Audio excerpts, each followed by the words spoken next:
I'm sorry. I don't believe you. And I probably will have resentment for the rest of my life, whether you did it or you didn't do it, but I need closure.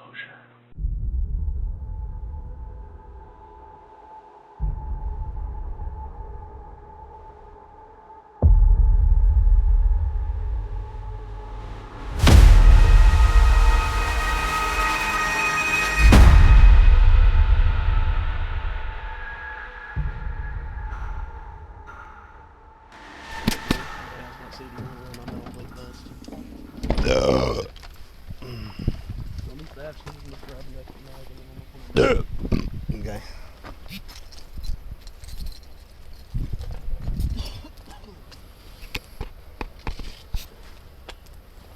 Oh, apparently I turned my video camera on already. Yeah. Once I read it, I'm like, he probably killed the brother. That's one thought that I had. Something went bad last night, and hopefully not. Hopefully he's. I think that they were. I checked FD's response, nothing last night. Uh-oh. What? It's... Good house. Oh, boy. Hey, LT wants us to check the attic. Okay. I've got Debbie running tags on all these people to see if there's any vehicles outstanding, because I guess the data's still outstanding, correct? Yeah.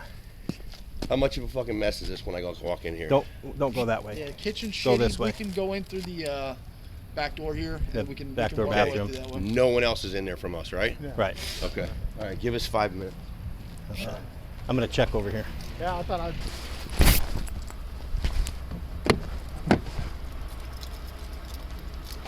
Hey. I was just trying to get information to see, because I didn't want FD coming in if we have a legit homicide. If it's a murder-suicide, then... Yeah, I just So that's wanted why- to be 100% sure, No, especially I'm the good with mom. that, but that's what, if it was leaning towards, I Yeah. didn't want them coming in. Yeah. That's why I needed a call. I knew you I'm guys sorry. were busy. Yeah, we were up that to our was- balls, and I just told FD just whoever's going to pronounce, that's it. And that's, I mean, that's who if came it's in. obvious signs, we don't need to pronounce. Yeah, 513. 2 of them, Do we have a phone number for the dad? it was like probably, but I didn't want to be, it wasn't worth a chance, so. All right.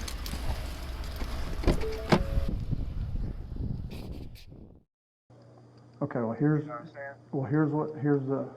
the desk is calling the rooms and having the people come out so that we don't have, we don't have to bang on doors that way.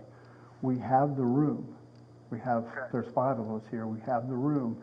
The problem is we can't take, well, we have the hallway too, but if people are coming in. We're not asking you to take the room. It's an armed suspect. That's. Let me finish. Exactly. We're not taking the room. We're holding the door. Okay, let me rephrase that. We're holding the door. We're getting these people out of these other rooms, and we're just going to hold this door. That's all we're doing. You have cover? Yes, all the cover we can have in a hallway. Oh. All right, stand by. We'll get to it. Yeah, that's not even, where is it? Right here in the corner. Yeah. Go ahead. Yeah. Yeah. Hey. Is this, who is it? This is Jeff. Okay, just remember that he's a person of interest. So, once you sweep the room up there, just off the safety persons, if he's cooperative and stuff, then Yeah. you might want to unsecure. You want us to unsecure? So, big deal. Okay. So, once you do a sweep, just off the safety, several counties are going to go over there and interview him. Okay, we'll have everything's secured. The room's swept. We'll unsecure it and just have them come up. Yeah, just stand by. Okay. As long as he's cooperative, okay? Okay. All right. Bye. All right. All right, go get back down on the side. You can just sit. Oh, you're right, that's fine, sit down. Like how we had it before. You go off camera. Get you another water then. Thank you, sir. Thank you. Water? Oh, you did a water? Yeah, I don't know where water is. I can get one. I'll get one.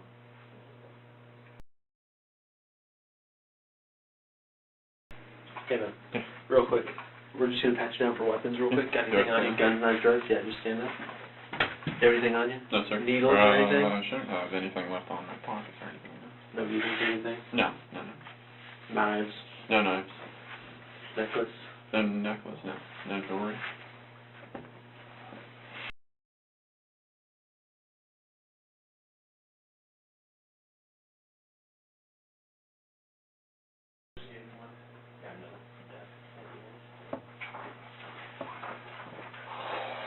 So you got a water, Coke or anything? No. I'll hold off on that. Though. Okay. Hi, I'm Eva. Hi. How are you? I'm here. Hey, we really appreciate you coming up here with us, and Sure. if any time during this you need to stop and go to the bathroom, want a drink, Snacks. thing, just let me know, and we'll be happy to get you in. My name is Danny Anderson, and I'm a deputy Seminole County Sheriff's Office, as is Eva. So we just want to talk to you a little bit, and we'll get this in and out, be on our way. Okay. Full name? My full name is Grant Amato. How do you spell Tiernan? Tiernan. I like that. Your date of birth? May 20th, 1989. Okay. Home address? Home address is 2112 Salton Circle, Chuluota, Florida. 32766. Phone number? For the home or for... Home. Well, I mean, my original cell phone number was 407-687-0738. Home phone number was 407-971-1422. My cell phone currently doesn't have any service with it, so, I mean, it's just... So you don't have you haven't moved to another number, just that one's no longer good? My dad had told me that when he disconnected my service that he also changed my phone number, so I don't know what the new phone number is, Gotcha. but, I mean, it's probably, like, you can probably still see it. Do you have the phone, or? It was in my duffel bag. Oh, gotcha. Back there, yeah. Gotcha. Email, do you have an email or anything if we need to? My main email is Amato, all one word, all lowercase, Amato light, like a light bulb, @gmail.com. Education. I have a Bachelor's of Science in Nursing from UCF back in 2011. And that's my highest level. Okay. What is there any special nursing degree, what you do, or? I mean, I have, like, other certifications. Uh-huh. But, I mean, with that, like, I primarily worked in the hospital for, I think, 5 or 6 years. And then I was pursuing a Master's of Science in Nurse Anesthesia. Mm-hmm. That was back in 2015, I believe. Okay. But then I didn't complete that, and then I just went back to nursing. And then when this whole, like, wrongful accusation of the grand theft charge that I told you about in the car, when that happened, I stopped working at the hospital, and then that took, like... I don't think we talked about that in the car. Well, I was accused of grand theft of the third degree back in June of 2018. That, like, went on for 6 months, and during that time, I obviously wasn't allowed to work because of it. And then... Where was that at? Florida Hospital South, the main one down in Orlando. Down on Orange Avenue? Rollins, that's what it is, okay. Rollins. Okay. So when that happened, obviously, I was dismissed from that job, and then I couldn't get another job because now you have an outstanding felony charge on your name. Sure.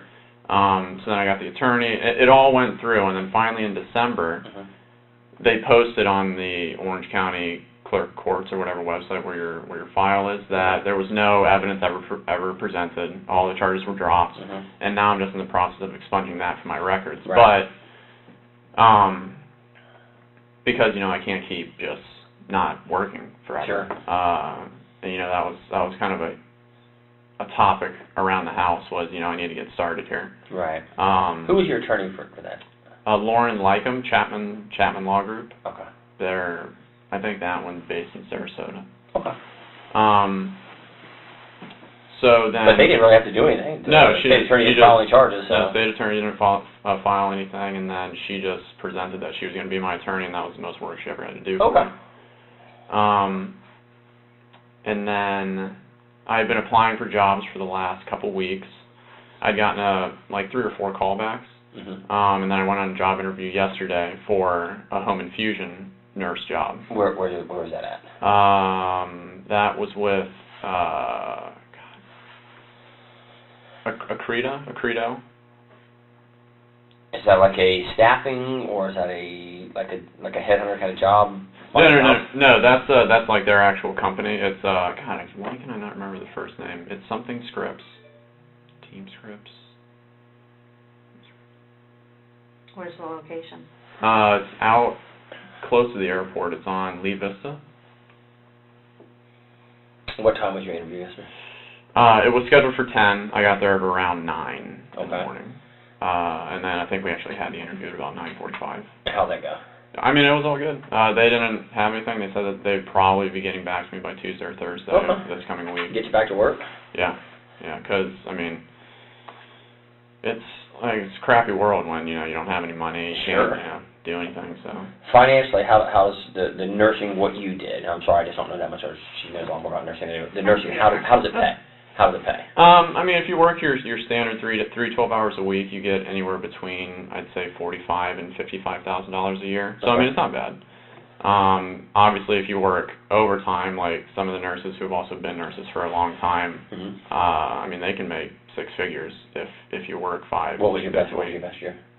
I think my best year, I made like $55,000. 55. Because I rarely worked overtime. Right. When I was just, because I had the whole plan of going to graduate school, so I was just kind of using it as a stepping stone for that time. Just to pay the bills to get you where you gotta. Gotcha. And what you were going for, what does that pay? Nurse anesthesia pays, I mean, base like about 150 up to 175. You work a lot of overtime, you can cusp 200, but then So what would you actually be doing? If I could do anything. No, I mean with that job, that nursing Right. What would you do? Oh yeah, nursing anesthetist too. Thank you. You're in the OR. You put the patients to sleep, keep them alive during surgery, wake them up, send them off to the. I thought that was a doctor that did that.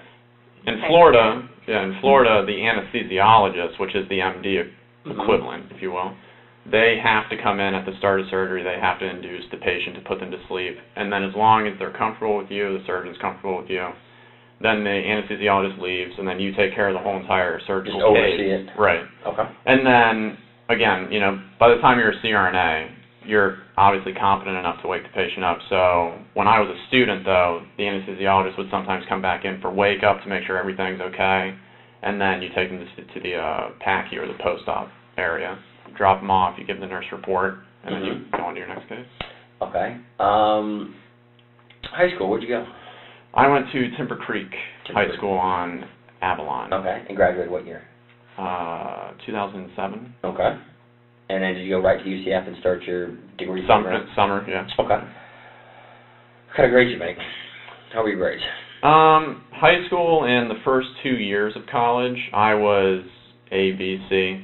I was in honors in the major program for UCF. And then my final 2 years when I was getting my BSN, I made A's and B's, and then I had one slip up in my final semester where I had to redo a class, and then I ended up graduating in August. Of what year? 2011. Okay. And did you start work right after that? Yeah, I think like a couple months after. And went to work where? I first worked on the intermediate critical care unit at ORMC in downtown. Okay. And then went from where? Up to Rollins at some point? No, I went to, I worked in the ICC there at that hospital, and then I worked in the multi-system ICU at that hospital. And then I applied for the graduate school in December, or I started going in January of 2014. Was that at Barry? That was at Barry University, yes, ma'am. Okay. Girlfriends? Girlfriends. I had, like my high school sweetheart, girlfriend, for about 5 years. And then ever since then, no, like, official girlfriends, no flings or anything like that. Dates here and there? Dates occasionally, but, I mean, not really. Kind of focused on, like, just getting through the life goals that, I wanted to achieve. And then, you have a bunch of school debt?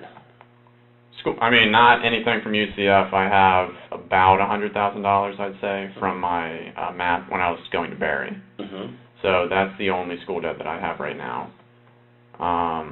It kind of creeped back up when I wasn't working, so I had to go on to the deferred payments or whatever it's called until I get a job. What do you like to do? What do I like to do? I like to watch anime. Me and my brother kind of started doing that back 5 years ago, I'd say. He kind of got me into it. What is it? I'm sorry. Oh, sorry. No, I don't know what it is. I mean... I thought you said MMA. I'm like, okay, and then when you started explaining to it, I mean, I heard it, I'm like, no. It's animated,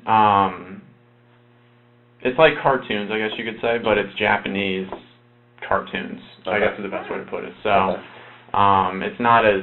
It's like the stories and whatnot and the way that the shows progress, it's not as childish as cartoons as you would think, like Powderpuff Girls and SpongeBob SquarePants and all that stuff.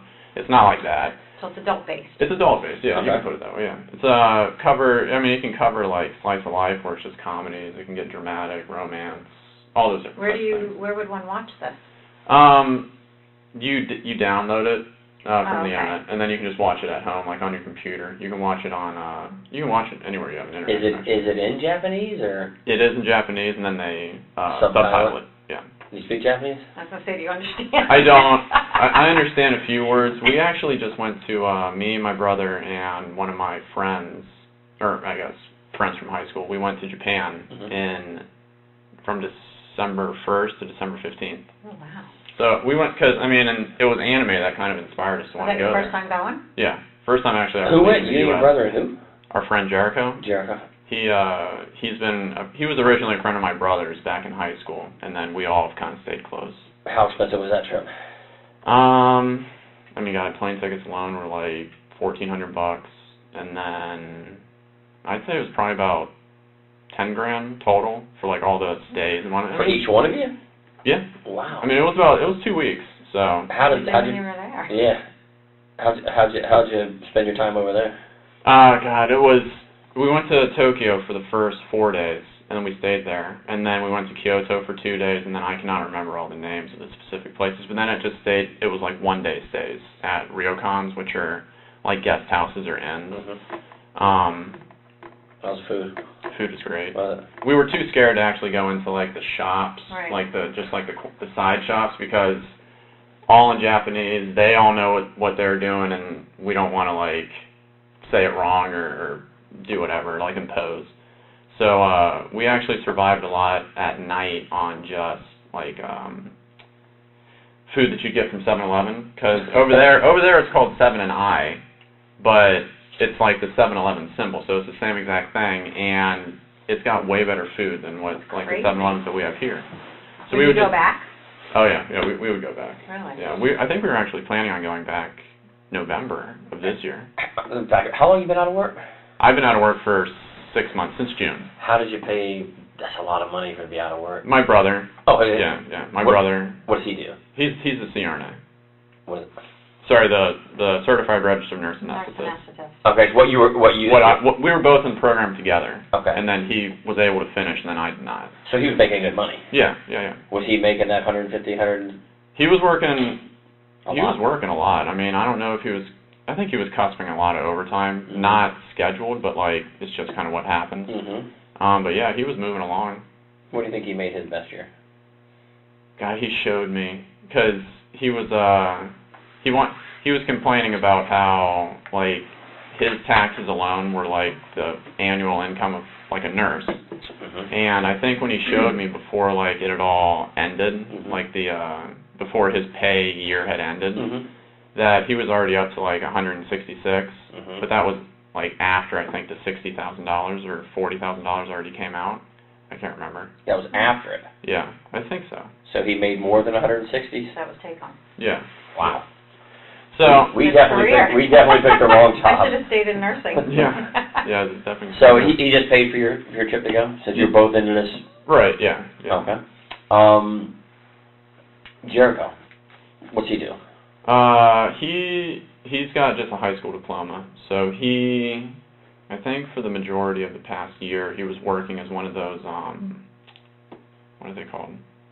They're like the people that watch the security cams when you go into like a Gap or something like that. He's like watching Loss for prevention? Loss prevention, that's it, correct.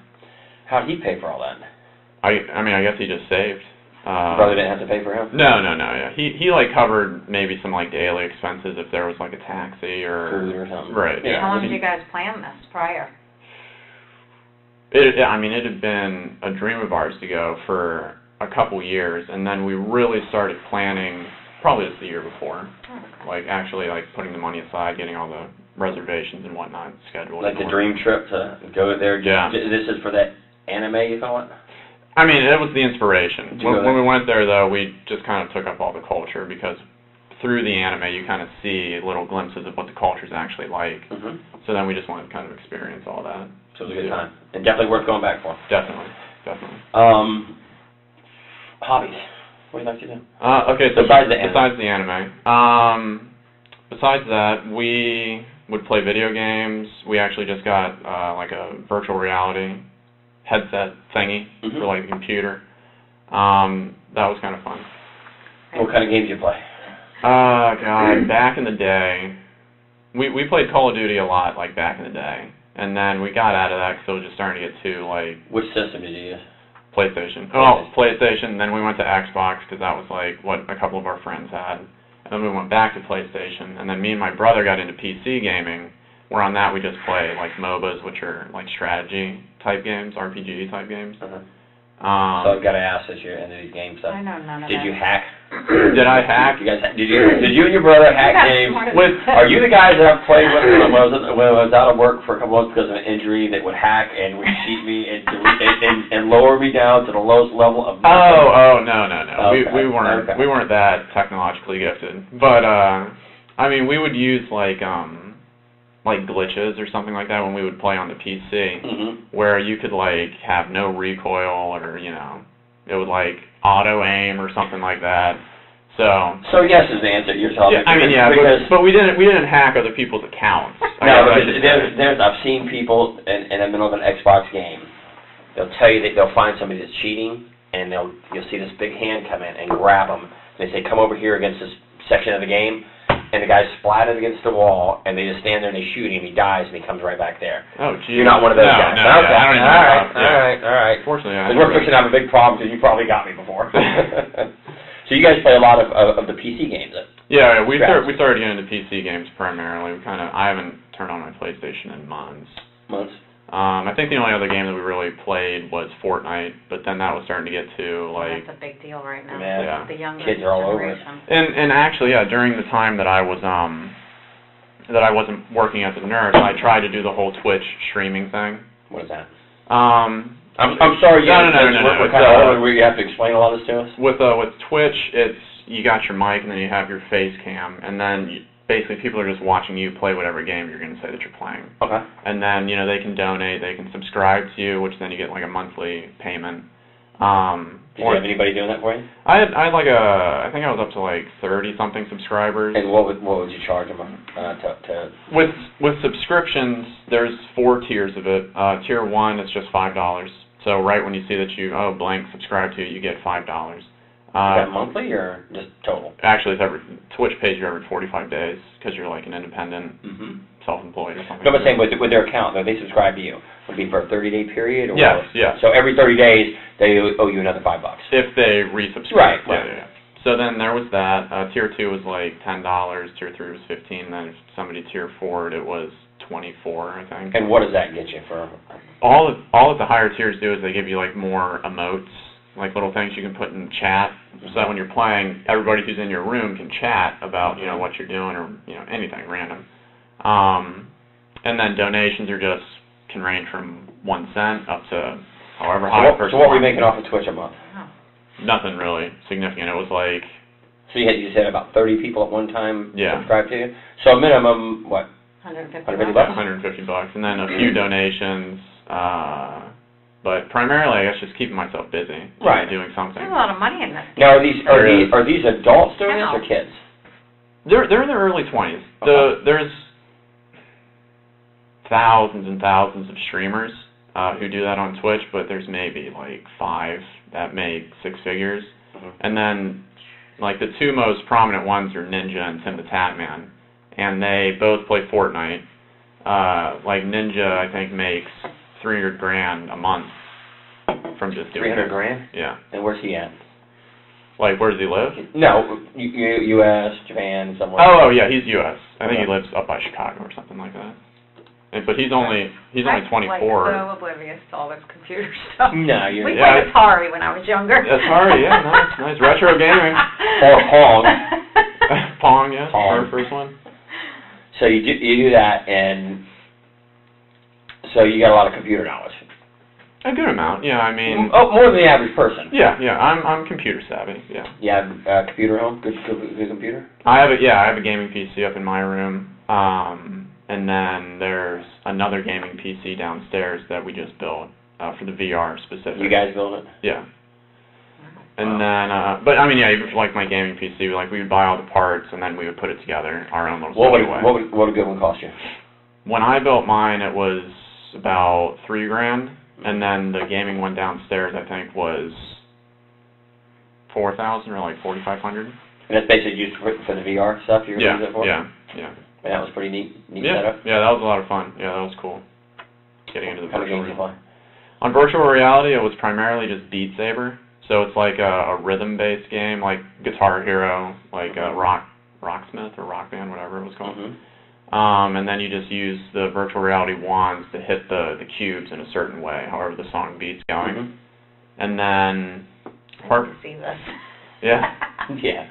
from that, we really didn't get into too many other games yet, because we were kind of just focused on Beat Saber. But I think we had downloaded a few other where it's just like you're going through like a world and you can interact with the world or something like that. What other hobbies do you have? Besides that, a number of years ago, like me and my brother were actually like gun enthusiasts, and you know we did it wrong, where we did it all during when the season was like high, so everything cost so much money. During hunting season? Yeah, I guess so. I mean, unfortunately, we don't hunt or anything like that, but we would go like clay shooting. Where'd you go? Primarily the place we went to is Quail Creek Plantation. Where's that at? Like I was telling you in the car, I don't remember the... No, is it local or is it... It's like an hour and a half away from here. You know what county it's in or city? Quail Creek Plantation. The only place I know, gun range I really know, I mean, that you'll do stuff like that is out in Geneva. There's one in Geneva, right? Yeah, I think there's one out there. I mean, that might be where it is, but I don't remember the city specifically. But we would do the clay shooting, and then we were part of the Volusia County gun and shooting. Gun club or something? Yeah, whatever it was called. But that was like 2 years ago. The only thing that we really kept up with was clay shooting. But even that, I don't think we've done that for like 8 months or something. What were you shooting? What was your gun for that? What was you like? Me and my brother both got the Benelli, like long Super Magnum, Supernova, I think it is? Supernova. That's what it is. We both had those, and then during the time where like I was struggling, like in this last 6 months, I mean, I sold all of my guns. What'd you have?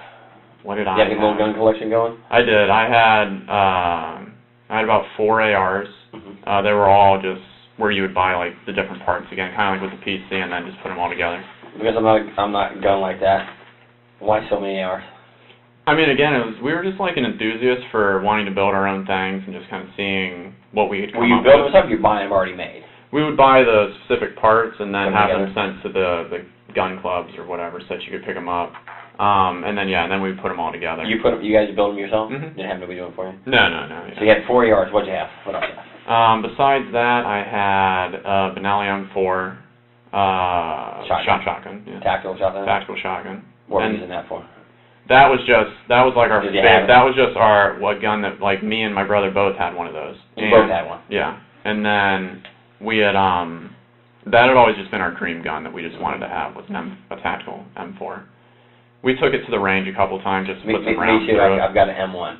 Oh, nice. Yeah. But the M4 is much nicer. Yeah. And then we had the Supernovas, which we just used for clay shooting, and then pistols wise. I had, I think 4 or 5 just pistols. What do you have? I had a Glock 17, I believe it was. I had, it's not the Shield. It's a Smith & Wesson M9 something. I don't remember what it is. And then I had a Taurus, which was, I think, like a 45 caliber. And then I had, again, it's like the dream gun that I always wanted was the FN Tactical 45 with like the threaded barrel and all that stuff. The TV gun? Yeah, exactly. No suppressors or anything like that, because again, during that time, it's like to get your stamp alone would take 6 months, and then you gotta wait however long to get that back. So we never got that deep into it. Still have them all, or you said you got rid of some of them? I sold all my guns. Yeah. Which sums it? The Florida Gun Exchange. The what? Florida Gun Exchange. Where's that? It's down in. They have one in. God, I am just. It's some Ormond Beach. Ormond Beach. That's the one. You took them over and sold them? Yes. Sold them all at one time, or? No, just kind of because I didn't want to go in with too many. Right. And then I felt like they would look at you like, who's this guy with all these guns? Yeah, or they would like cut me a lower deal because I was giving them like a whole bunch. What'd you get for the ARs? ARs, unfortunately, like it wasn't that much. It was only like $3,000 or something like that for all of them. Yeah, just because they were. How much you spend on them, you think? Way more, like at least double. Because again, we bought them during the height of the season, and then I'm selling apparently where it's like not a good season to sell. And they told me that if they're not just like companies that I can't even think of one, like companies that make their own, and they're just like a fool, like this whole gun is all by this company or whatever. Those apparently sell for more than like a custom one, because some people might not like what I put on it, you know.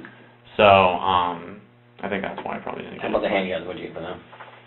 Handguns was maybe like total was like $1,500 or something like that. It had a lot more in those. And the FN alone was $1,600. You buy all them all new?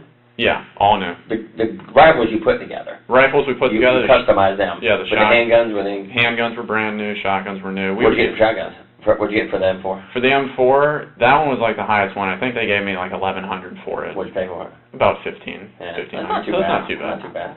And then for the Supernova, it was only about $700, but that one cost about $1,200. And that one, I think we actually had to get from Gander Mountain, way back when. Do you have any of these left? Anything, or do you keep anything for yourself? No, I ended up got rid of everything. Got rid of everything. So I was just trying to get some semblance of money in.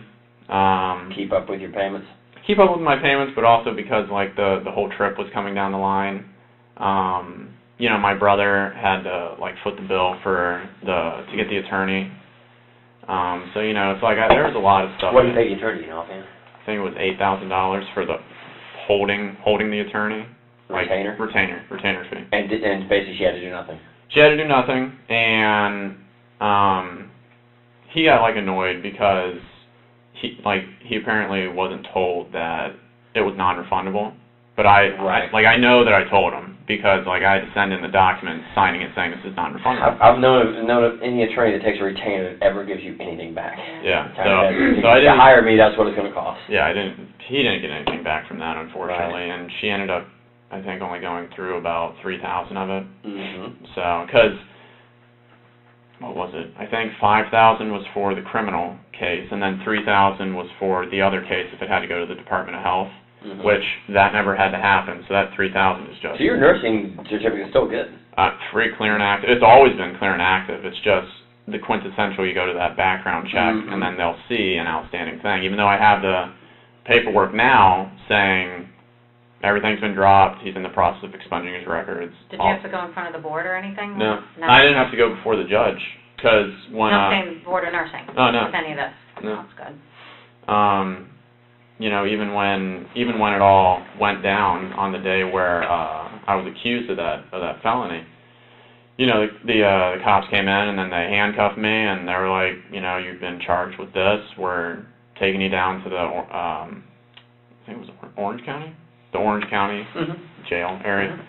You know, I had to have the picture taken and stay in the sitting area where they process you all and everything like that. And you know, I'm using the phones on the cord, you know, trying to just pass around the phone, and I'm surrounded by all these guys who are talking about, you know. Who are real criminals. Yeah. Who are real And criminals. the first person I call is my dad. My brother. And What is your brother's name? You keep Cody. saying my brother. Cody, Okay. sorry. First person I called was him, and he was at work at the time, but he answered his phone, and I was just like, look, I'm freaking out. I've been charged with this. I've been told that my bond is this, and then I guess he tells, you know, whoever was working that day with him, I gotta go. So then he calls my mom, he calls my dad, he smooths things over as best as he can. He's just basically saying, I'm going to pay this. And then I think I was there for like 7 hours or something, even though it was paid within like the first hour.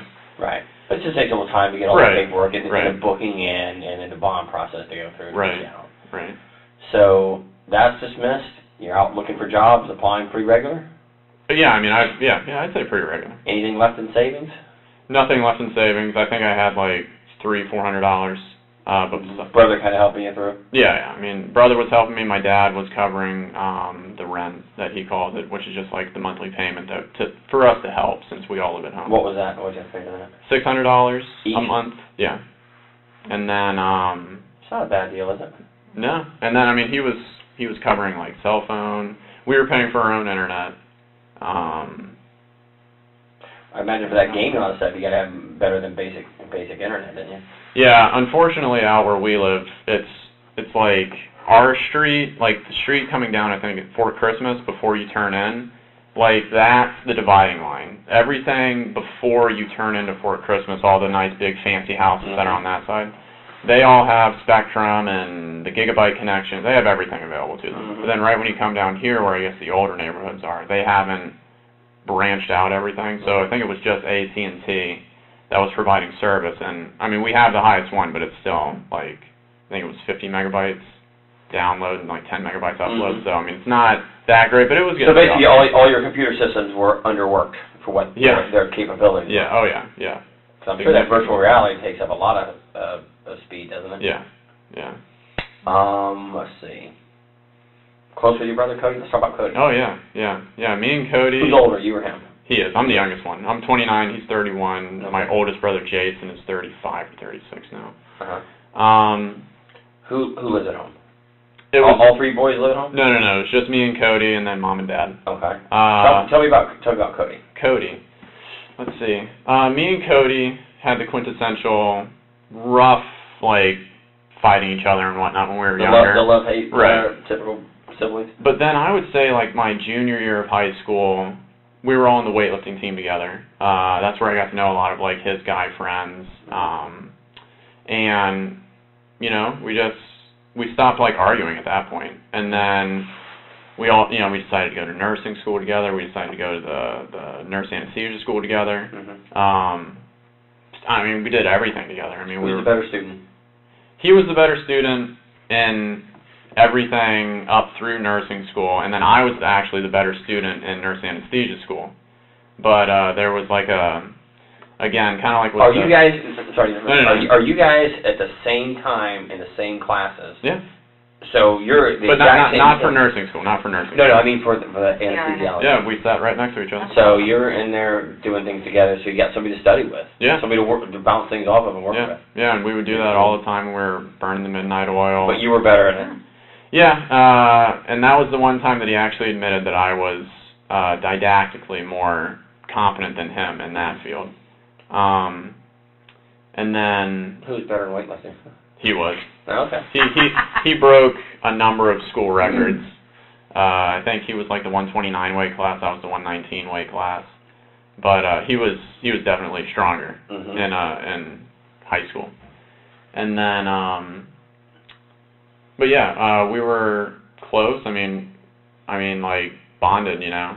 I don't really know how else to really say it. It was, a lot of people thought that it was weird because we did everything together and because we were so close, but yeah, I mean... Yeah, a lot of people understand the bond of brothers, though. Yeah. The true bond if you're close with your And brother. I mean, during like this whole time, I mean, kind of like with just a few examples I've given you, he'd take care of everything for Always me. there for you. Yeah. Always there to support you. Always there. Fight with you 1 minute, but make sure that you were not stuck in jail for some silly charge right. the next. And,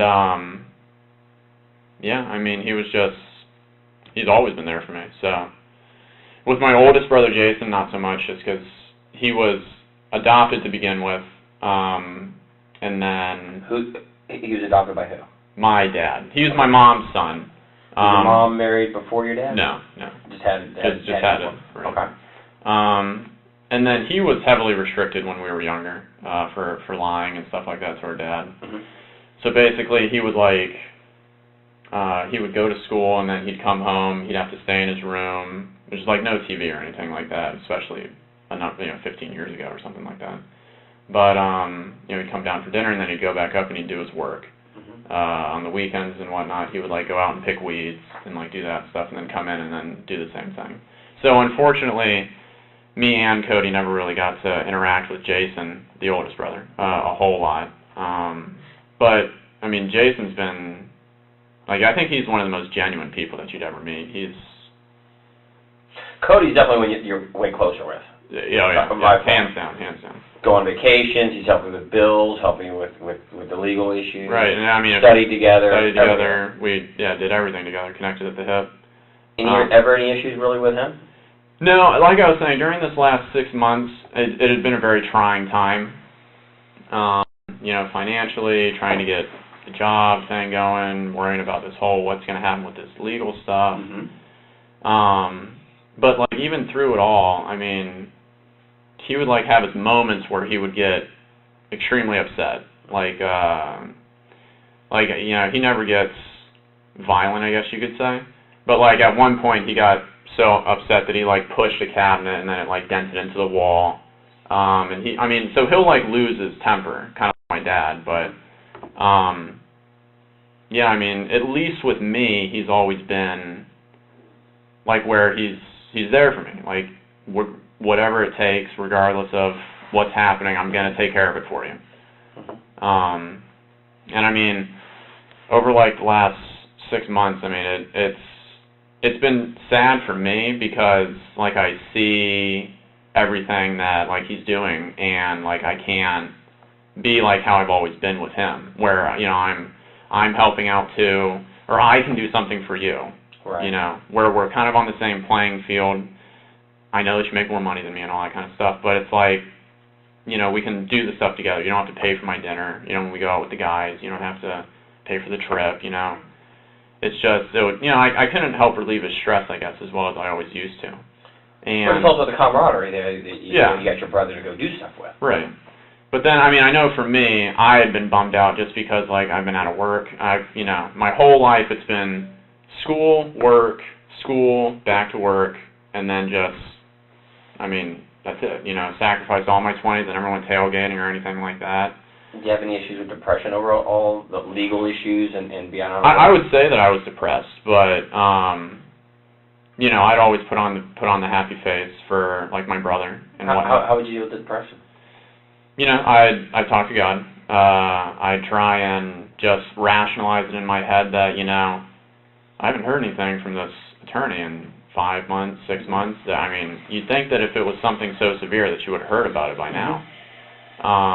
So I was just trying to rationalize to myself that hopefully this can all get taken care of, and then I can get back. I was looking towards the future, like then I can do like what I'm doing now, where applying, everybody likes me when they talk to me and they look at my resume and they see all my experience, and then just waiting for if I get the call back. Well, you got, of course, I'm sure you know this. You've got that little blemish.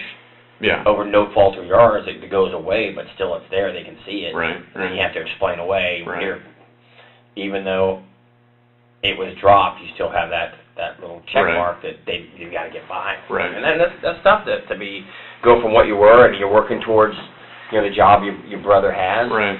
And the financial gains, the difference between being a nurse and the program you're going to, it's a huge burden on you, of course. Yeah. Did you ever take any medication for the depression? No, never. I never took any or even self-medicate? No, I never took any like antidepressants or anything like that. I think the only thing, just because like sleeping was kind of off and on at a time, I would take like Benadryl just to like help me go to sleep back at home, and then when I think the only other thing is like sleep aid, which is again, it's just diphenhydramine. You know, secondary side effect is just drowsiness. It's not like its actual purpose. And then melatonin, just to help with the sleep cycle. Because I worked nights all the time, so I was always a night owl, always awake. And then now it's like Trying to get back into because I'd be going to days. But that's the only thing I ever took. And then Advil, ibuprofen for like headaches. But no antidepressants, no medical history, none of that type of stuff. But you and Cody, since you've been adults, any physical fistfights, anything?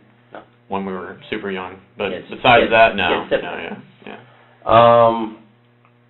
So living at home is who? Me, Cody, Dad, and Mom. Tell me about your mom.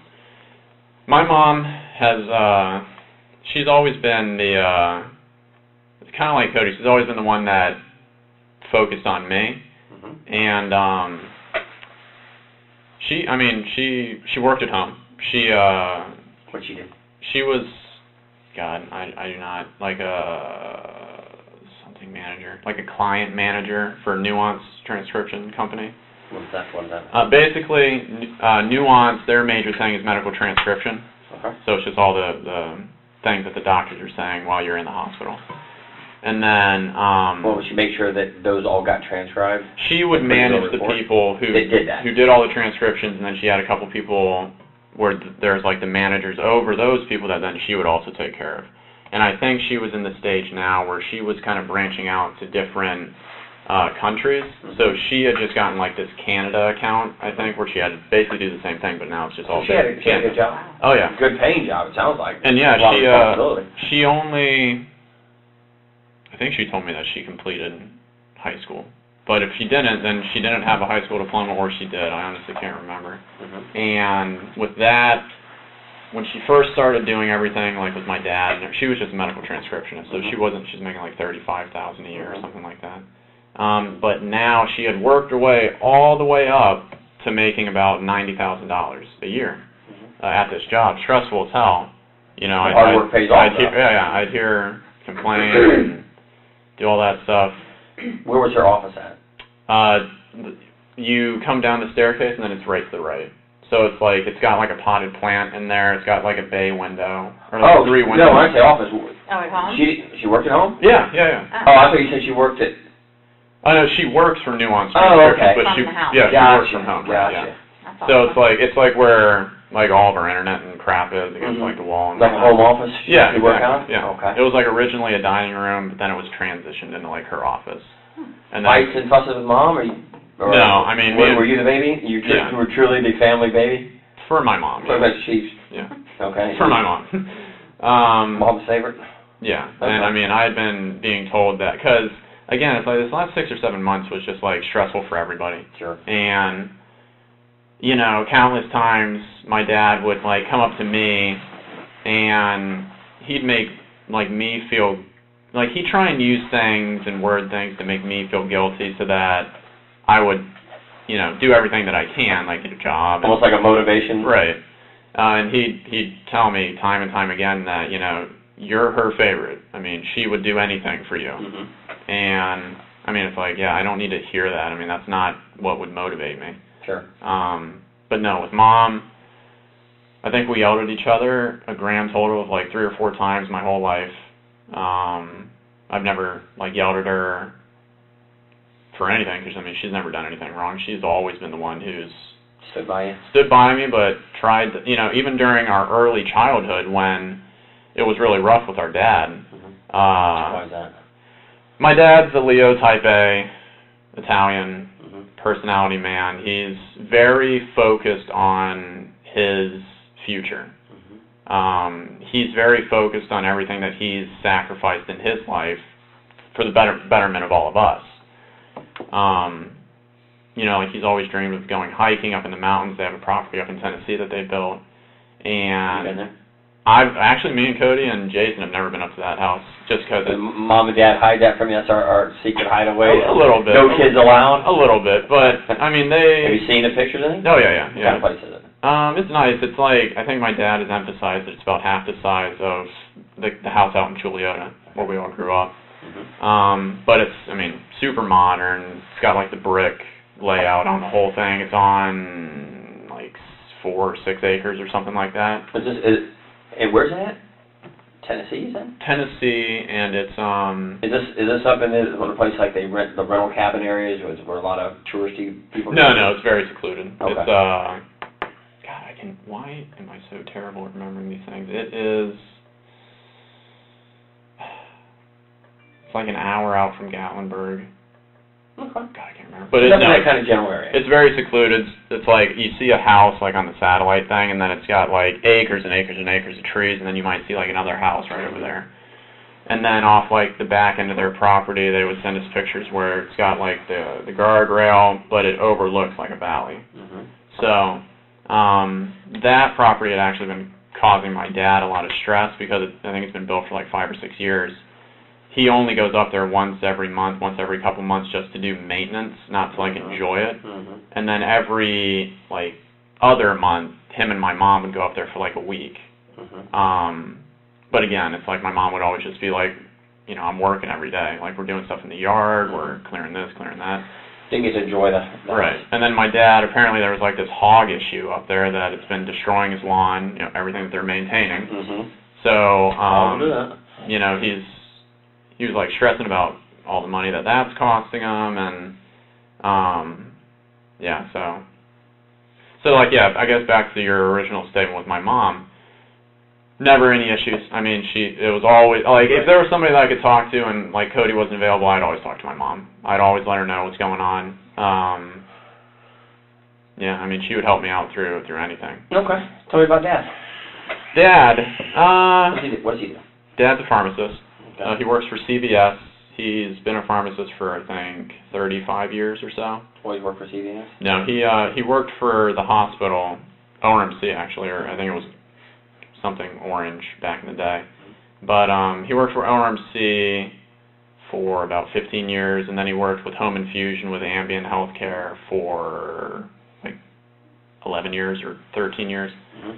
And then he finally got into the sales one with CVS. What do you mean? Where he like sits in a cubicle and then he's got the headphone on, and then if somebody calls in, he just like tells them what they have to do, like pharmacy wise. So Other pharmacists? Retail pharmacy. So he wouldn't go to like the CVS's that you see on the side of the road. He was at like Caremark or something like that, which is owned by CVS. Mm-hmm. It's like 650 employees. He'd tell me about like how it's a bunch of pharmacists doing the same thing he's yeah. doing? Basically talking to other pharmacists? Talking to other pharmacists, talking to doctors, talking to patients. Gotcha. Patients for like their home health care stuff that they have, and they just call into the 24-hour pharmacist, and then you know, they help them through with whatever they got. Did he like that job better than being in a CVS thing? No, he hated it. He tried because he was fired from and then he was like IV home infusion with Florida Hospital's home infusion group for only about 2 or 3 years. He was fired from that for being, like, I guess, to not like soft, like an asshole, because he would like his manager or something was this like young woman, and then she was giving him crap, and then he's like, I've been a pharmacist for this many years, like and you're younger than me, it's like I don't have to listen to you, you know. Right. So I guess he blew up one day when he was down at work, and then because of that, he ended up getting fired, and then he was out of work for about 3 months. And then he was trying to get back into the hospital system, trying to do home infusion again. But because of how old he is, and because he has an RPH degree, which was the original pharmacist degree, he doesn't have the new PharmD. He just bug issue up there that it's been destroying his lawn, you know, everything that they're maintaining. So, you know, he was like stressing about all the money that's costing him, and yeah, so like, yeah, I guess back to your original statement with my mom, never any issues. I mean, it was always like, if there was somebody that I could talk to and like Cody wasn't available, I'd always talk to my mom. I'd always let her know what's going on. Yeah, I mean, she would help me out through anything. Okay. Tell me about Dad. Dad, what does he do? Dad's a pharmacist. Okay. He works for CVS. He's been a pharmacist for, I think, 35 years or so. Oh, he worked for CVS? No, he worked for the hospital, ORMC actually, or I think it was something orange back in the day. But he worked for ORMC for about 15 years, and then he worked with Home Infusion with Ambient Healthcare for like 11 years or 13 years. Mm-hmm. And then he finally got into the sales one with CVS. What do you mean? Where he like sits in a cubicle and then he's got the headphone on, and then if somebody calls in, he just like tells them what they have to do, like pharmacy-wise. So Talking to other pharmacists? Retail pharmacy. So he wouldn't go to like the CVS's that you see on the side of the road. He was at like Caremark or something like that, which is owned by CVS. Mm-hmm. It's like 650 employees. He'd tell me about like how it's a bunch of pharmacists doing the same job he's yeah. doing? Basically talking to other pharmacists? Talking to other pharmacists, talking to doctors, talking to patients. Gotcha. Patients for like their home health care stuff that they have, and they just call into the 24-hour pharmacist, and then they help them through with whatever they got. Do you like that job better than being in a CO thing? No, he hated it. Because he was fired from, and then he was like IV home infusion with Florida Hospital's home infusion group for only about 2 or 3 years. He was fired from that for being, like, I guess, to not, like, soft, but like an asshole, because he would, like his manager or something was this, like, young woman, and then she was giving him crap, and then he's like, I've been a pharmacist for this many years, like, and you're younger than me, it's like, I don't have to listen to you, you know. Right. So I guess he blew up one day when he was down at work, and then because of that, he ended up getting fired, and then he was out of work for about 3 months. And then he was trying to get back into the hospital system, trying to do home infusion again. But because of how old he is, and because he has an RPH degree, which was the original pharmacist degree, he doesn't have the new PharmD, he just wasn't able to get back into the avenue that he wanted to. So that's why he was forced, basically, to go to retail. So, but, I mean, he'd tell me every day or every week that, he hates it. He's just trying to get to that retirement earmark so that he can stop. Because when he goes up to Tennessee, he doesn't want to get recertified in Tennessee and even work part-time, like what his dad does. What do you mean, what does his dad do? His dad's also a pharmacist, but he originally lived in Florida, and then now he lives in South Carolina. And he just works part-time as a pharmacist, but he got the whole recertification, so he could keep doing that. Right. Dad make good money? I think he would tell me that he makes like between $110,000 and $120,000 a year. Not bad money. So yeah, it's not bad. Well, so I'm sure him and Mom are both happy to see, that both of you going to that program. Right. You can make more. You always want your child to do better than you. Right, and I mean, that was what my dad always emphasized. When we were younger, going through grade school and high school and college, we were heavily restricted, but we were allowed to do some things. Like, it wasn't like Jason's situation where he was just like the door's locked, you're staying in there type thing. And who was that? Who was keeping? Who was the disciplinarian in the family? My dad. And was he the one that decided Jason stays locked in? Yeah. What did Mom think about that? Mom didn't approve of it, obviously, but back in that time, my dad was a very, angry, violent type person. Overbearing? Overbearing. He would, push my mom, and, one instance, it was getting to that age where me and Cody were kind of getting old enough to maybe be able to do something if she needed our help. And I remember her and my dad were, in their room, which if you go down the stairs, it's right there to the left. We heard our mom yell that, he's hurting me, and then me and Cody run downstairs, and we go into the room, and then we're trying to get our dad off of our mom, and then my dad elbows back, and that's why my nose has got its little, bridge right there. But, I mean, that's, how he was, spankings with a 2x4, baseball practice, it'd be, 4 or 5 hours, and he's hurling the ball as fast as an adult can, and we're 7th, 8th grade trying to catch this stuff. Yeah, I mean, definitely very overbearing, but he would always rationalize that he's just trying to secure our future. Violent towards the family? Violent towards my mom and towards me, never to and towards Jason, but never to Cody. Why? I mean... Cody, his favorite? Yeah. Of the 3 boys? Yeah. And with that, I mean, I could kind of see it, but Cody also never really made any mistakes. He did a few things wrong. He lied a few times.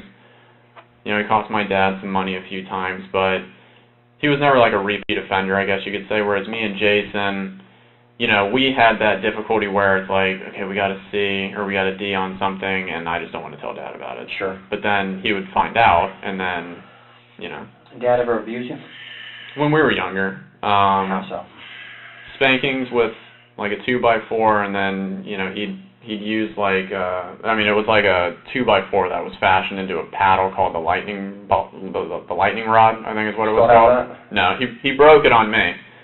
I'd be sorry, I would probably take it to my dad, take it out and burn it. Yeah. So he didn't have it anymore. But, yeah, he would, you know, he'd do that, and then he'd push you around. Like, he wouldn't punch you. He wouldn't bruise you. Slap you? He never slapped me. But I guess I should say the only place that I ever got bruised was on my butt from being spanked. Belittle you? He would belittle me when I was younger, but again... How long since you've been out of work?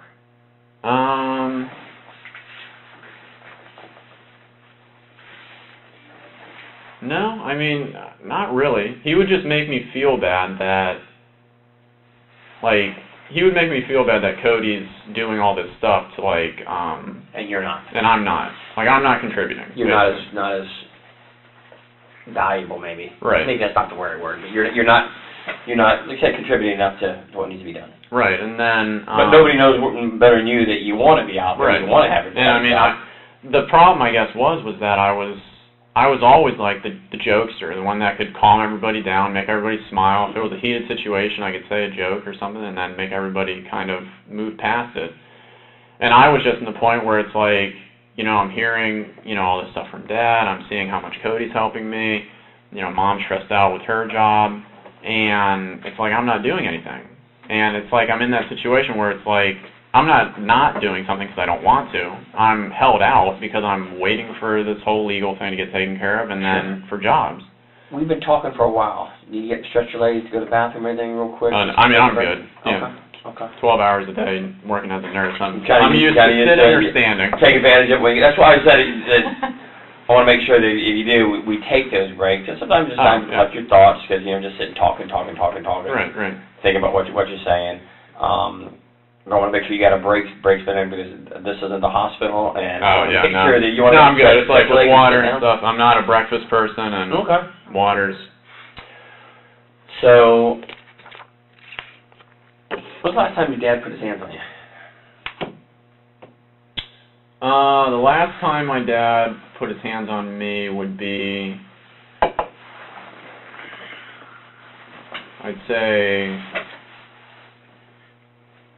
kind of the middle of December of 2018.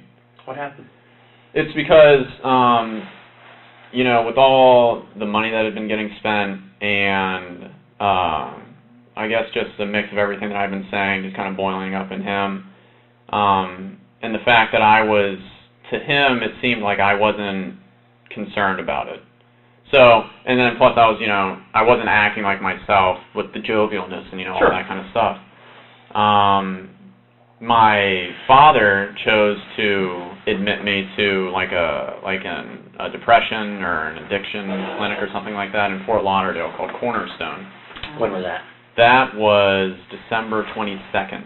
Okay. Until I think January 4th. Did you agree to go? I didn't, but they said that, you know, this was your only... Who said? My dad. Okay. And that was in Fort Lauderdale? Yes, yeah. Did your mom agree with it? My mom and my brother both agreed, but it was my dad who was like the iron fist, like, this is what's going to happen. Like, you know, he can't... Why did he say you needed to go? What was his reasoning? Because with the way that I was acting, he didn't see that I was doing anything for, like, the positive. You know, and a lot of it just came back to money with him. He would like allow me to spend money that he had, like with his credit card or something like that. But it's like then whenever I did, it was like a huge problem. Okay, so you had one of his credit cards. Yeah. And what were you buying with it? Well, what I was doing is, over the past 4 months or something like that, I've been talking to this woman online. Who's she? She's, as embarrassing as it is, she's a cam model. A what? A cam model. Do Alright. either of you guys know what that Nope. is? Just like all the videos, you have to tell us. A cam model, it's like it's like a virtual girlfriend, I guess you could say. Okay. Like that type of situation. Mm-hmm.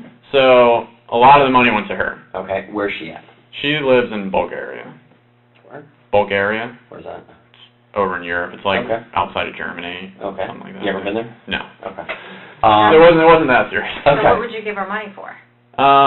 Just for like the time online with her. Oh, okay. Yeah. So it was just like that type of thing. And what did she charge? By the minute, by the hour? Minute. Okay. Yeah. And how much is it per minute? Oh God, I think it was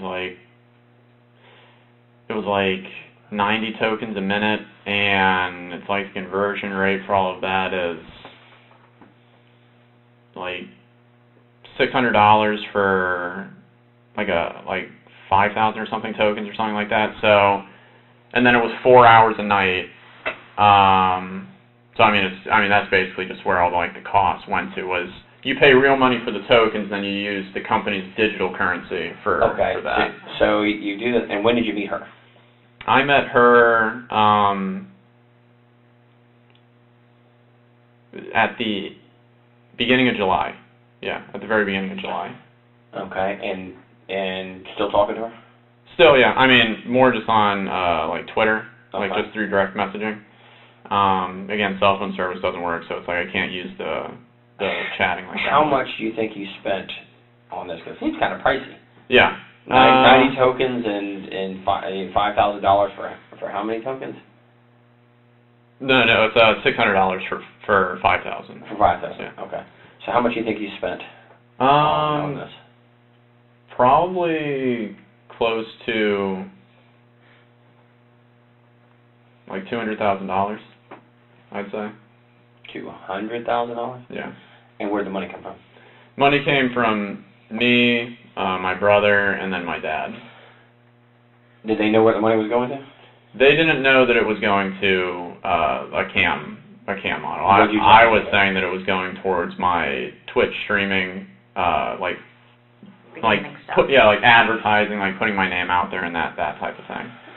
But based on what you're telling me, only so many people make so much money. I think just a few Just a in the country handful. make a bunch of money. Right. So that was like the ultimate goal, is to get to that. I was level. hoping that the stars would align, and then I would be like one of those people, because I was good at the games, and I'm a funny, pleasant person on the camera and that type of thing. So, yeah, I mean so I guess to bring it all back with why I was brought to Cornerstone, it was a mix of all of those things. It's like he felt like, he felt like You need to be grounded. yeah. And so then I was there, I spoke to the therapist and psychiatrist and all that stuff. I didn't need any medications for anything. They had analyzed it as, this is an isolated event. You've been out of work, you have this PTSD from the whole getting arrested thing, and I mean, the last thing on my record was, I think, a speeding ticket back when I was at UCF. And then, just having all of that stuff going on, but then they had signed me up, I think, to be there for 60 days, but then I was only there until January 4th, so. Who paid for that? My brother, Cody. What was the cost of that, $15,000.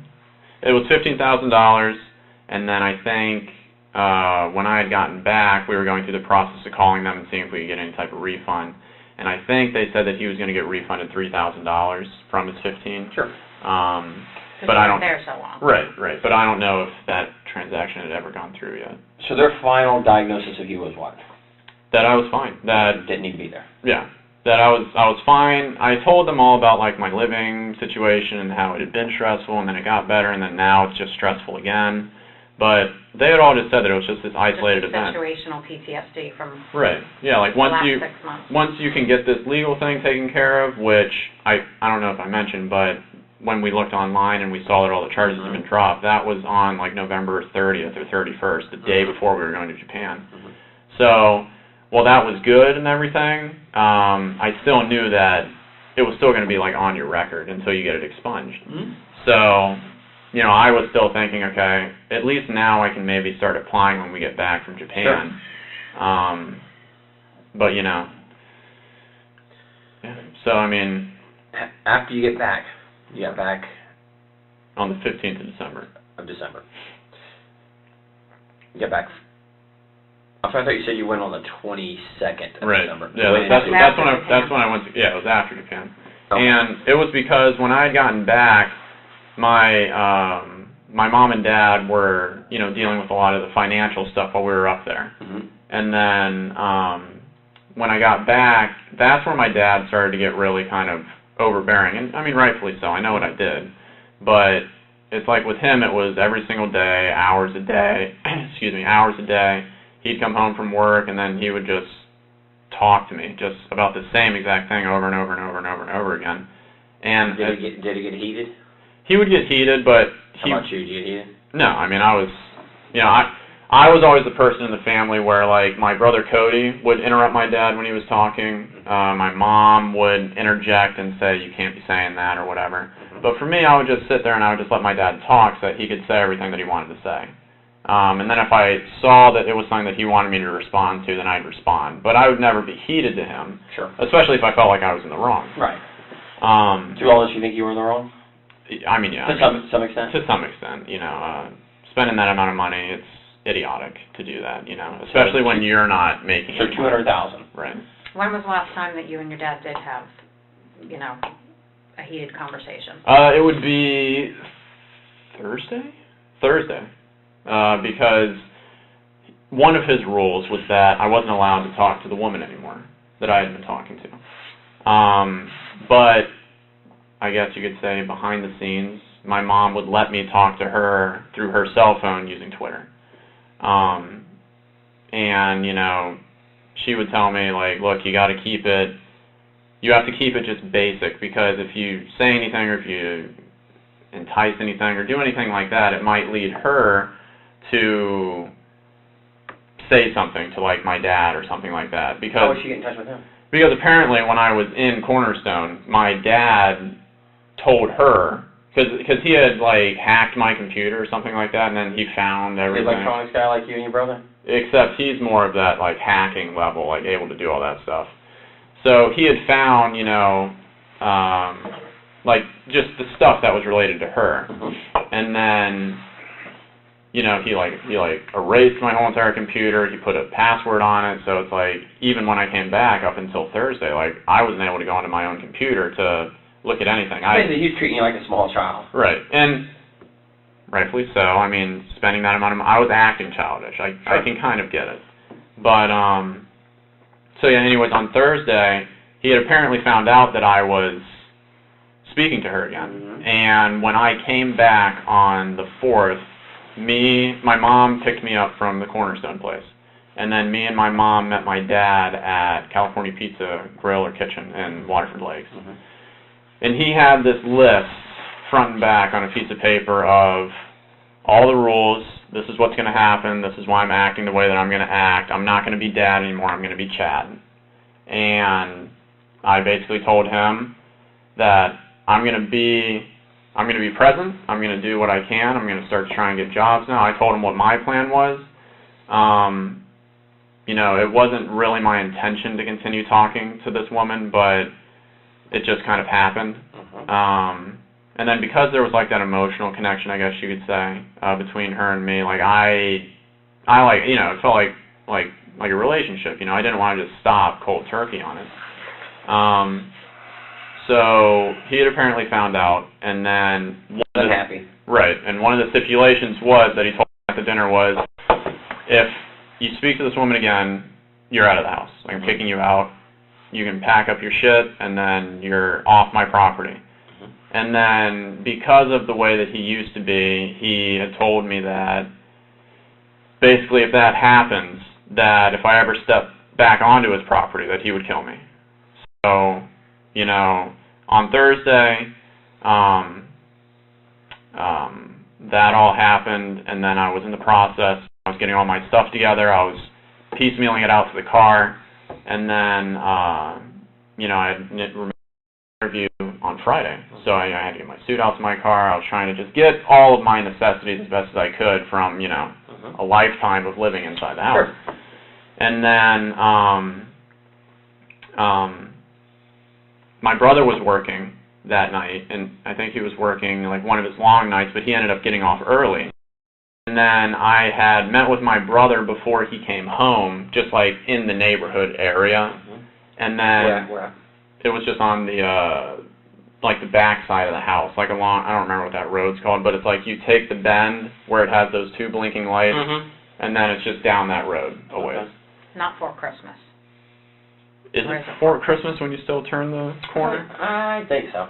I'm not Maybe. sure. I think so. Well, it was just down that road. Okay. And then I basically brought him up to speed, and he had told me that he was going to do whatever. What time was that, you think? God, what time was that? What time did you go to, let me back up a second, I apologize. You, Mom, and Dad go to California Pizza Kitchen in Waterford at what time? Oh, that was all the way back on January 4th. Oh, you said Thursday. Oh, that wasn't Thursday. No. Okay. That was when Okay. I had come back from Cornerstone, Gotcha. and he was giving me the rules. Okay. Okay. Yeah. So So, then do Thursday then. We'll what check with happened, that. that Thursday that you meet with Cody down the street, this is this past Thursday? Yes. Okay. Tell me about that. After you and your dad argue. After me and my dad had argued, and he had told me, you know, this is how it's going to be, and, you know, all that stuff. Okay. This is at the house this past Thursday. Yes, yeah. Okay. Because this is what now, Saturday? Saturday. So Yeah. past Thursday, I guess you could still say it. So then I spoke with Cody. He told me about all that. He had given me his debit so that, because I don't have any money and I don't know where to go. You know, I'd never been out of the house on my own. And then the last thing that I was told was just that, you know, basically once again that he'll take care of it because This is Cody. this is Cody. What time is this, approximately? I'd say a little after 10:30ish at night, Thursday night. Thursday night. Okay. And then, yeah, so then after that, I just like stayed in that in the vicinity area for a number of hours, and then I had remembered over some of the nights when I would work overnight, but then I'd be able to come, like, get off early, that the Publix on 50 on Colonial, the one that's by the Tractor Supply. 419. Yeah. Yeah. That Publix, it's like their guest Wi-Fi is always still active even when the store closes down. So I was like, okay, well, I'm going to go there because I have my Surface, and I can, you know, check on my emails. I had to pull up the address to my interview because I don't have GPS. So then I would, like, write all that stuff down, and then I was basically just waiting in that parking lot until I had to leave to go to the interview. And then, I mean, that was the last, because again, it's like, no cell phone service. I mean, email was literally like my only form of communication. And then, you know, yeah, I didn't have any, you know, I went to the DoubleTree because I was like, I can't just stay in my car again all night. Right. And how did you pay for that? I paid for it with my debit card. With your debit card? Yeah, because I think there was like the $400 or $300 and something still left on it. Okay. What time did you get there? The DoubleTree, I think I got there at around 3 or 4 p.m. Yesterday. Friday. And then, yeah, and then I was just, I mean, I would, like, go up to my car so I get, like, a bottle of water or something like that, or if I had forgotten something, you know, just, like, necessity-wise. And then I was just there the whole night. Talk to Cody, talk to Mom, talk to Dad. No, I couldn't talk to anybody because I didn't have... But you had the phone in the room. Oh, yeah, I did have the phone in the room. But, yeah. Call anybody from the phone room? No, I didn't even honestly think about it because I was, like, you know, away from a place where I had lived for 25 years or something like that. I had never, you know, as embarrassing as it is, I'd never been on my own. Right. The longest period I'd ever been away from anybody is 2 weeks when we were up in Japan. So, I mean, yeah. But you had your brother with you, so. Right, so, yeah. So you had family with you. But, yeah, I mean, so I guess I was waiting to see what would happen with this job because I was told I'd either be told Tuesday or Thursday. and then maybe I would try and outreach or something like that. Or the last time, you know, when it was like an issue where I didn't have my phone, like my brother would email me. So I was just thinking, oh, okay, well, I mean, if anything, he knows the situation, he'll just email me. So I checked my email a few times last night, and then I just inevitably was able to go to sleep. Was it Thursday night that your dad told you that if you talked to the girl that he would kick you out, or was that the conversation on the 4th at California? That was on the 4th. And then he just went through with it on Thursday. Okay. So Thursday, you're home all day Yes. with your mom. She works at home. Correct, yeah. Your dad's at work. What's his normal work hours? He works until, I think he had to go in early that day, because he had to start like doing overtime or something like that. And he normally works though from like 5 or 6 in the morning to, I think he gets home between like 5:30 and 6 at night or something like that. What time do you get home that day? He got home at like 5:30. 5:30? 5:30, 5:45, one of those two. Okay. Were you there when he came in? Yes. Okay, well, describe your dad normal come in. When my dad normally comes in, he'll come in, he'll look into the living room, which is, like, there's the kitchen, and then there's the living room where it's got, like, the long couch and whatnot that's inside, and then there's the TV right there. Okay. So he'll normally come in through there, and then he'll talk, or he'll ask us questions, or he'll do... Where were you at when he came in? I was just in there. I was just watching... in the virtual reality where you said you had that set up? Right. Okay. Yeah, I was just watching... And that's in what room? The living room. The living room. Yeah. Okay. I was just watching YouTube at that time, just like... Did Dad talk to you? Yeah. Okay. And that's where... Because he had... I don't know how he found out, but he had apparently found out, and then... Found out what? That I was talking to... You were still talking to the woman, yeah. And then he came in, and then he asked me, in a calmer state, I guess you could say, like, basically the leading question of, you know, why do you think we're about to have this conversation? Giving me, I guess, that opportunity to be honest and truthful, to maybe tone it down a little bit. I, of course, did what I always did, where I kind of didn't admit to it. And then he came out and he told me that I had been doing that. He had proof. Yeah. Have an argument? Yeah. And then, you know, he got just... He had kind of reverted back to the way that he was when we were younger, where, you know, he kind of, you know, pulled me up from the couch, and then he was yelling at me to pack my shit up and just get out of the house. That he was the one who had to be the hammer, and that, you know, why am I making him have to go through this, and all this other kind of stuff. Okay. So, you know, basically I had... So he's becoming violent.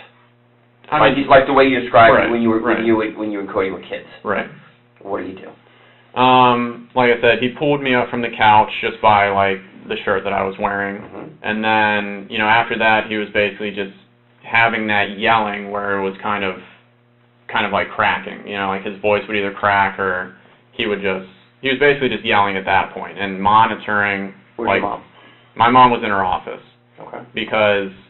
And I'm sorry to cut you off. Does mom have, like, an office hours? Like, she would get up and do her work all day, and at a certain time, I'm done doing my office work, and I'm doing my family stuff. Not really. Okay, I mean, she worked there all the time. Right. She would... I think the major thing that she would do is she would, like, cook dinner. Okay. And then after that, she would go back into her office. What time was dinner, usually, generally? Between, like, 7. Like, I guess usually around 7. 7:30 is when we'd usually have dinner. Most nights. Did you guys already have dinner that night? No. I think, what was she going to make? I think she was going to make something with, like, chicken or something like that, stir fry or something like that, because Cody was working late, so she didn't want to make something where, because my dad would always buy meals that were for 4, so we didn't want to pull out anything where there would be leftovers or something like that. So, but she hadn't started making it yet. I think she was defrosting the chicken. And that was about what time? What time? I think she took those out like at 4 or something like that in the afternoon. And at this time, the argument with Dad is at what time? The argument with Dad is like 6:30 or so. 6:30. Yeah. Okay. You have your argument and you pack your stuff? I had my argument, and then I'm packing my stuff. I'm, you know, taking it out to the car. It took me like a couple hours to get as much as I could, just kind of out into there. And then, yeah, it's like Mom's kind of just staying out of it to a certain degree because she knows like how Dad can be. And then, yeah, I mean, you know, and that's just pretty much where I was just kind of like waiting. So you wait outside. Did anybody call Cody and tell him what's going on? No, I mean, not that I know of. Okay. And how did you know to meet Cody down the street? It's because my mom had actually come and told me that, you know, she was trying to bridge the gap, and then before I actually physically left, I had told my mom that, you know, I'm going to be close, I'm going to be local, I'm just going to be like down the street. And then... So you left? So I left. Okay. And then... What time do you think you left about? Oh, God. If it's 6:30, the argument started, how long do you think before you left? I'd say like 9 or 9:30 or so. And then, yeah, so then, I mean, yeah, that's, because I guess, How did Mom I tell think you it's about because, Cody then? I think it's because, like, Cody had called the house, and then my mom picked up, and then he was just letting, like, how we would normally do, where, like, I got off early, 'cause he was supposed to work till, like, 11 or something like that. But he came home early. And then, yeah, he was able to come home early because of the fight, you think? I don't know, honestly. But, he had, I mean, like, that week, even on the days that he was working until 3, he would come home at, like, noon or 1 or something that week, so maybe it was just a slow week. But apparently that had happened, and then my mom was able to tell him what was going on. Right, and then she told me, Did Cody have the gun affinity you have? He did. He liked guns like you did. Right, yeah. Did he keep any guns on him? I think Cody had his, he had his carry, his pistol. Okay. And then he... What did he normally carry? It was like a Smith & Wesson M9 shield or armor or core something. Okay. And then the only other gun that he had was his clay shooting shotgun. Okay. Did your dad carry any guns? My dad, to my knowledge, he has like 2 SKSs or something like that, and then he has a Glock something. Did he carry the Glock with him normally? Normally, no. No? Okay. What else happened? What else happened? Then after I had met with Cody, then that's where, you know, I was again just kind of staying around that area, and then I just went to the Publix, and then to my knowledge, I mean, that was the last interaction that I had with the 3 members of my family was that. Was about what time? Last time you saw your mom was what time, approximately? Last time I saw my mom, I'm just trying to think. Last time that I saw my mom was, God, when did I say that I met Cody? Or when Cody exact time stopped by? It was like 45 minutes before that. Okay, so when Cody called the house, you said your mom told him about the argument. Right. When you left, you said you told your mom you were going to be in the area. Right. How then does Cody now know where to meet you, or if he's going to meet you? Yeah, it's because that's when my mom had come out to where I said that I was going to be on that road somewhere. Okay. And then she was able to do that. And then I guess that's how she knew, like, where to, I don't know if she talked to Cody again or if she was able to do that. But then she was able to, like, pinpoint that area. Okay, so this would have been late at night? Right. 8, 9, 10 o'clock, somewhere like that time? Yeah. So dinner was over. You guys already had dinner? We hadn't had dinner because of the whole argument that was happening. Okay. So, yeah, the chicken never got past just being in the wrappers over where she would always defrost it. So you leave, go on your way, Cody goes home. Right. And you have no contact with anybody since then. Right. I just want to make sure that we're not missing anything before we can close this out. Just a second, Grant. You want to take this? This is a good time right now to take it. I'm good. Bathroom break, anything?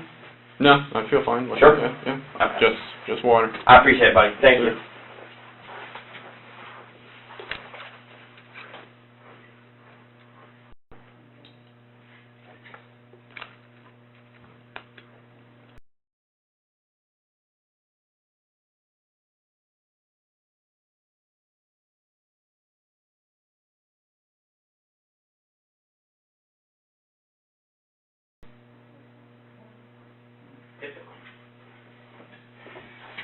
Sorry, man.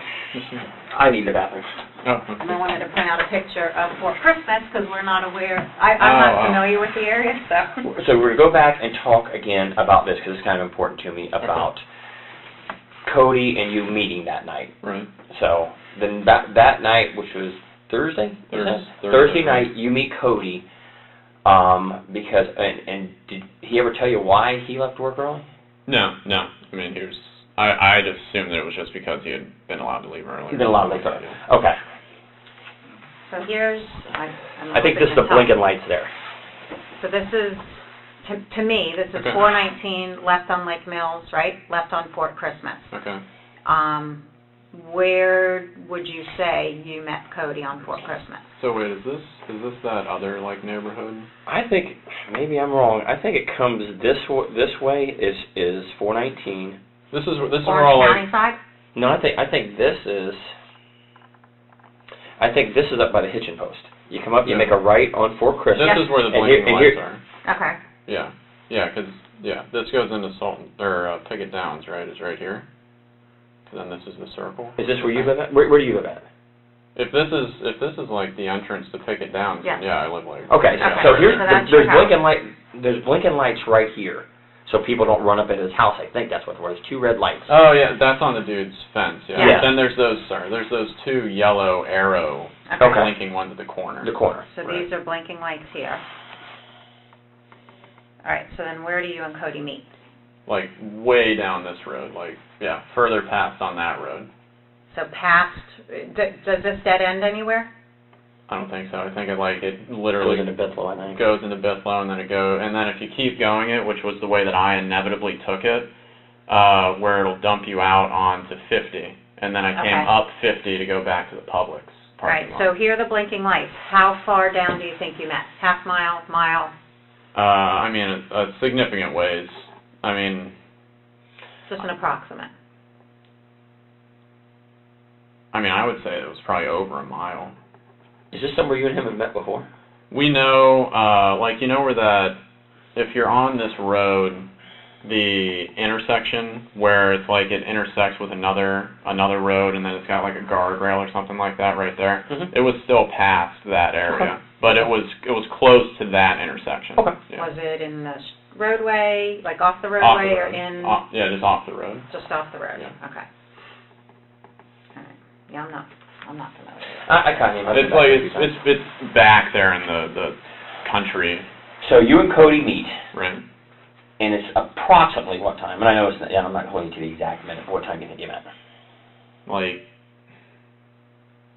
10:30, 10:30. maybe something like that. How long did you talk to him for? Only about 10 minutes or so. And what was the conversation? Conversation was basically that he was brought up to speed, and that he would take care of it. He was brought up to speed by what? He was brought up to speed on like why I'm out here. Who brought him up to speed? My mom. Oh, so she talked to him. Yeah. He told you that Mom had talked to him. Right. I just Since the argument, or when? Since I had left. So you'd left the house approximately when? I left the house at like. God, when did I leave the house? Dark. It was dark.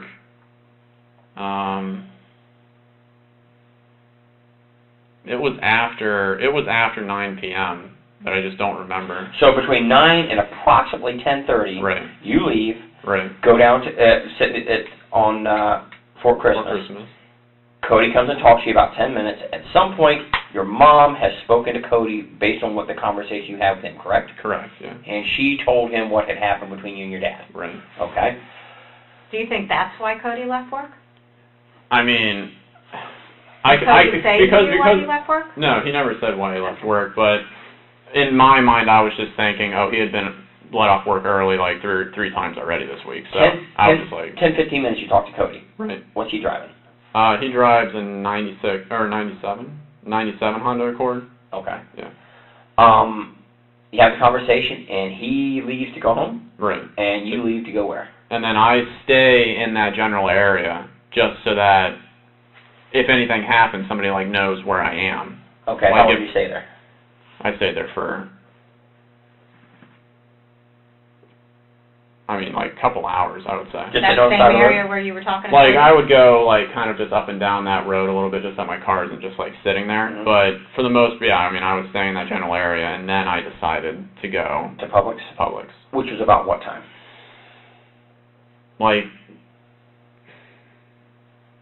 between, like, midnight and 1, I think. Yeah. And you go to Publix midnight 1, and how long did you stay there till? I stayed there until, like, 7, I Sleep think, in in the the car? morning. Well, as best as I could, yeah. I mean, I was... Never comfortable sleeping in the car. Yeah, Where but... did you park at, do you know? It's like on the side of it where, like, there's the back end of Publix where, like, all the shipments and stuff come in, and then you go around that corner, and then there's that line of On the spots. on the Publix end of it, or the Tractor Farm Supply end of it? Publix end. So there's some parking there around that side. Yeah. I'm familiar, because I used to live in Yeah. that area. There's a side parking. Right. As you come up forward, you make the left, you go in front of Publix. The ice cream place is out in front. Right. But you're on the side of the building. Right. Did any deputies or anybody ever come by, or No. anybody that worked there? Nobody. Any delivery trucks? I saw delivery trucks, like, in the morning. In the time. morning. Yeah.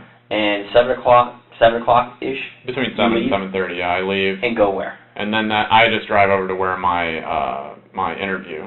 And I'm sorry, I'm just not understanding. Where was that at? Off Lee Vista Off Boulevard. Lee Vista. So how did you get there? I just drove there. Which way? Your direction. What roads did you use? Colonial to 408, and then I got off on Goldenrod, the Goldenrod exit, and then I took Goldenrod all the way down to the Lee Vista road. Make a right? Right. Going back towards 436? Yes. Okay. Do you have an E-Pass? I do. You do. Okay. So your E-Pass would have probably hit you at the Dean Road, maybe? Yeah. And I don't think there's a toll, if I'm not mistaken, at Goldenrod, is there? No, there's I don't not. think there is one. Yeah. So you it work was your the way one. on surface roads all the way down Lee Vista and go. And what was the name of the company again? I'm sorry, I don't think we found it. It's Accreta. Accreta? Yeah. How do you think it's spelled? Ackreda. Let me see if I can find Or it. it's Accredo. It's one of those two. But if you type in that and then, like, scripts, it'll give you, like, the other name that the company has, because then they were also just, like, bought from Cigna, so they're also called Cigna now. Scripts, like? Yeah, like a doctor script. SCRIPTS. Express Scripts. That's the actual, I think, name of the infusion group, but they've kept their name Accreta or Accredo. Accredo's, Express Scripts. let's see, I saw them. Why are you looking that Does up? 6272 Lee Vista Boulevard sound right? Yes. Yeah, 62. Yeah, I remember it being 62. Yeah, I'm looking, just look at my phone here real quick and see. Okay, so. I'm sorry, this is not good.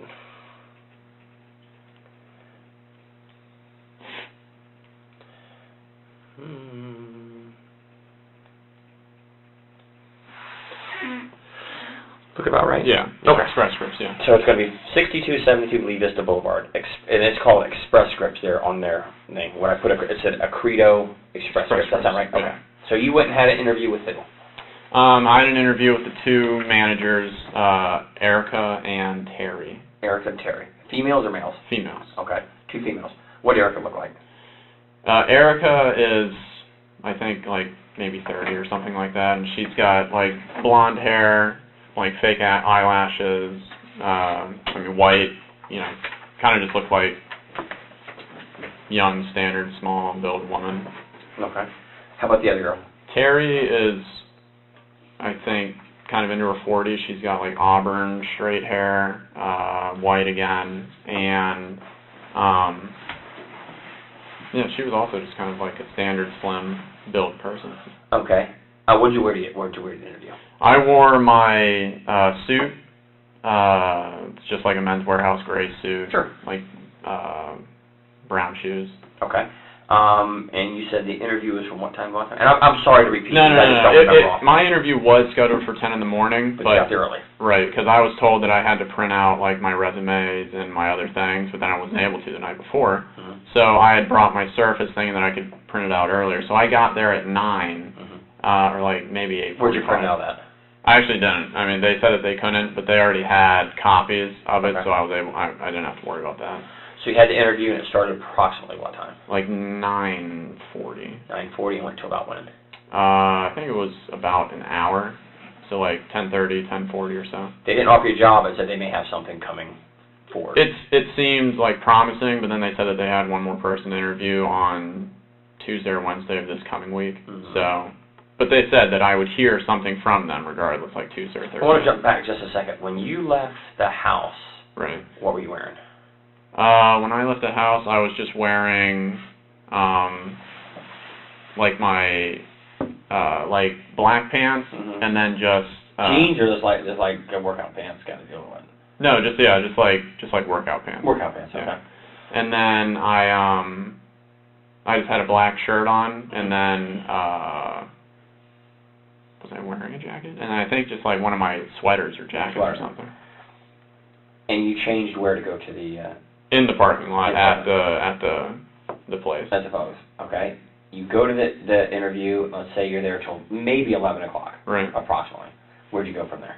From there, I pretty much just drove around. I was thinking of like passing by the house, but I inevitably decided against it. And then I thought that I had to do like a skills check off for the same exact things, and I had switched into just like scrubs. Okay.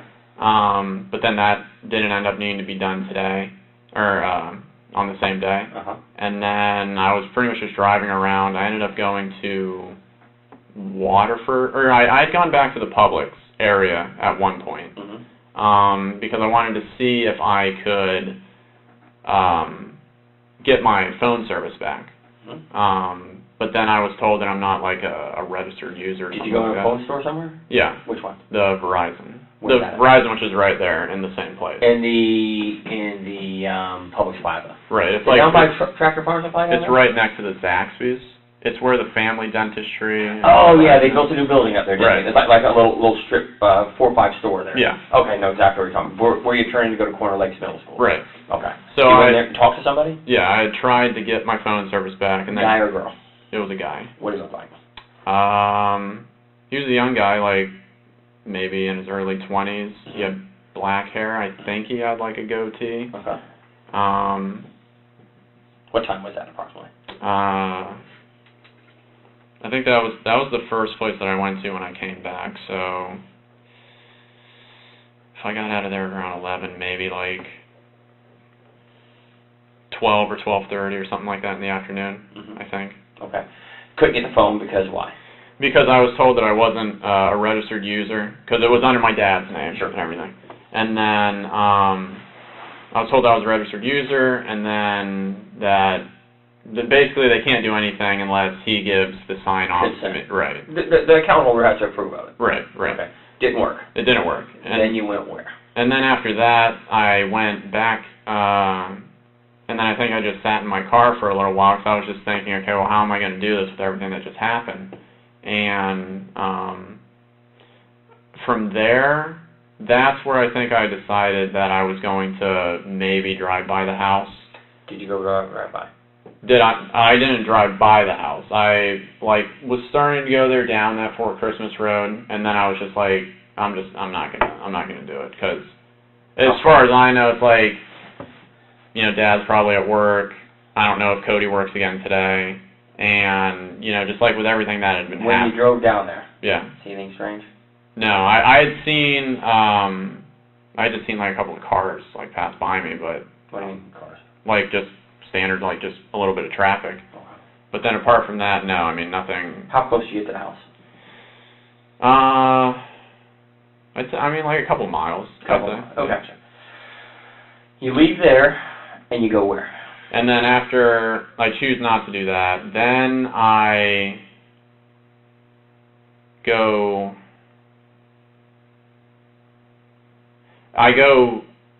back towards the Goldenrod Express Scripts area, because I thought that I had to do the skills checkoff thing. So then I'm going back that whole like Goldenrod-y area. Right. I think I missed my exit, and then I had to get off at.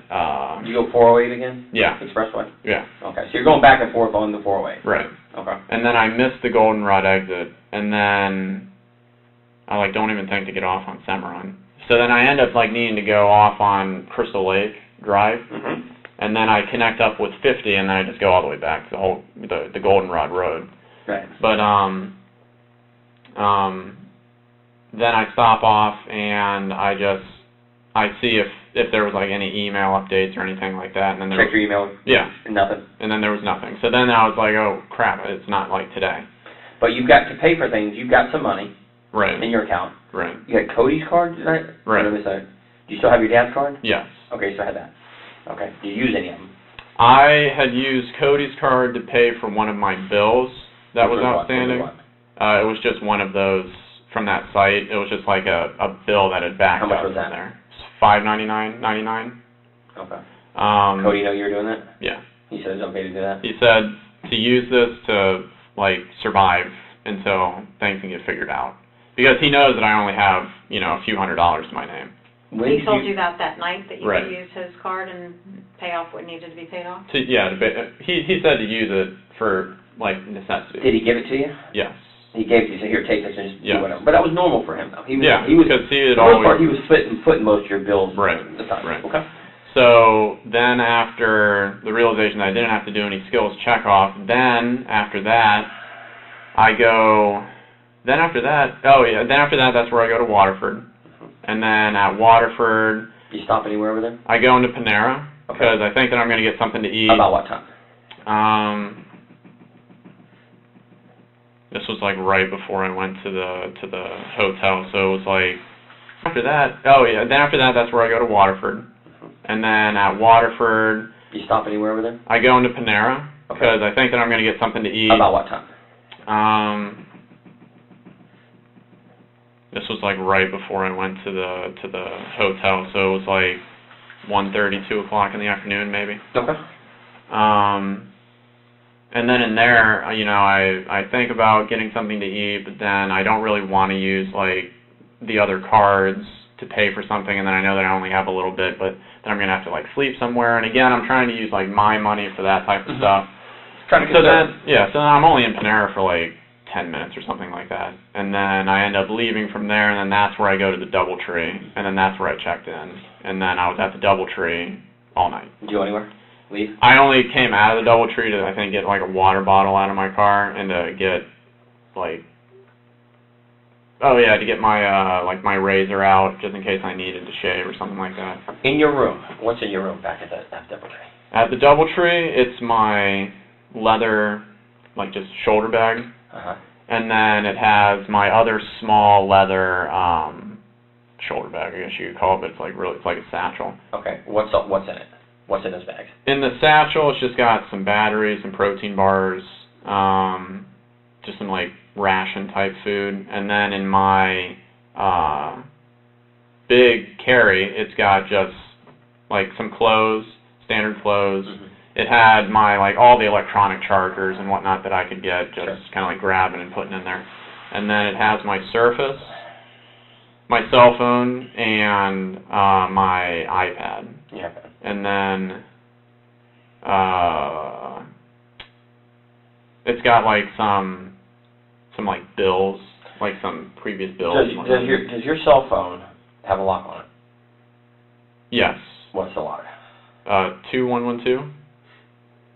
2112 for the lock on the cell phone. How about the iPad? The iPad, I don't know. I never turned it on. Oh, you've never even used it? No. I've used it before, but I never turned it on since I got it back. Because my dad was like keeping all of that stuff like locked and Sure. put it somewhere. Yeah. Slept there last night? Talked to anybody? I messaged the girl that I'd been talking to So you on kept Twitter. on her? Yeah. On Twitter, so you have to pay for it. Right. Did she respond back to you? I think once, like 1 or 2 responses. What's your Twitter address? I'm sorry, I'm not a Twitter person. No, it's just Grant A. It's just what it is. It's just Grant A. With a space. Grant space A. I think if you type in Grant space A, it'll like pull up my picture. Okay. But it's like one of those Grant space A 8495000. It's got like 9 numbers after. Okay, I'm sorry, I'm not a Twitter person. So I don't know that much about it. Sorry, when you get at our age, sometimes some of these things have passed you by. And Oh, no, yeah, that's fine. I appreciate you explaining to me. So the Surface and iPad have no passwords? The Surface, my computer has a password, but it's, again, the PIN is just 2112. You're just using a home address. Yeah. Something easy to remember. Yeah. Okay. And then, but with the iPad, I don't know if it has a password on it, because I never turned that on again once I got it back. Okay. So, you stay there Right. and wake up this morning. Right. Nobody else in the room. Nobody else in the room. Rented in your name. Rented in my name. Okay. You come out and do what? You come out of the room today to go where? Where are you going? I was going to go down because I had like one more bottle of water in my car, Mhm. and I had just finished eating like just a little granola bar thing, so I was like, I'm just going to go down and get my bottle of water. And you found what when you come outside? All the police officers police were there, officers. yeah. Okay. Real quick, do you know if there was a password on the iPad prior to your dad taking it? Yeah, but it was just, they were always like 2112. Okay, Was so whatever. everything was the same. Yeah. Here, we got a better map, just to, Okay. and I can't see that, so. Okay. I'm blind. Like Mills. Okay. We've marked off there just for ease, and it's not. There's your house. Okay. Here's the guy with the fence with the lights there. Right.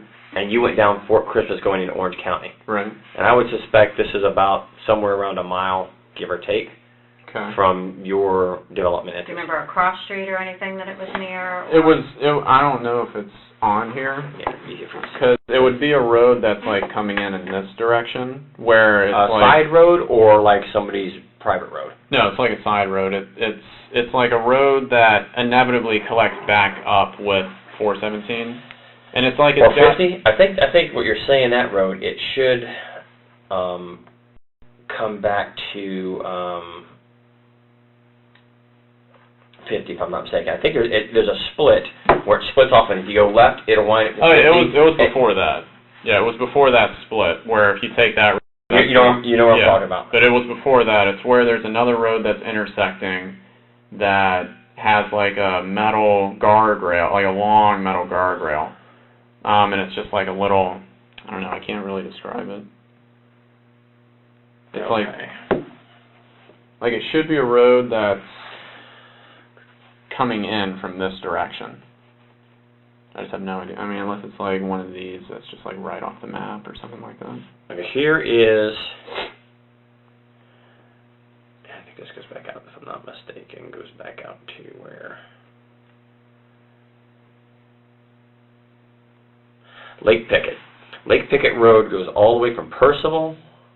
It comes out and crosses Chuluota Road 419. It goes back through some developments, some new developments, winds its way around, and kind of looks like that. Does that look about right? Fort Christmas, before that road comes in, it's a good road. Yeah. There's a stop sign that way, so probably you think right around there before you get back into the actual Bithlow proper area. Yeah.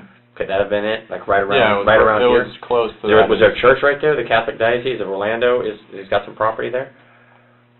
No, I mean, all that I can remember is just like Because right the here- fields and all that Because stuff. right here, I know it's kind of hard to see, is where you live at. Right. Is right, I think right there.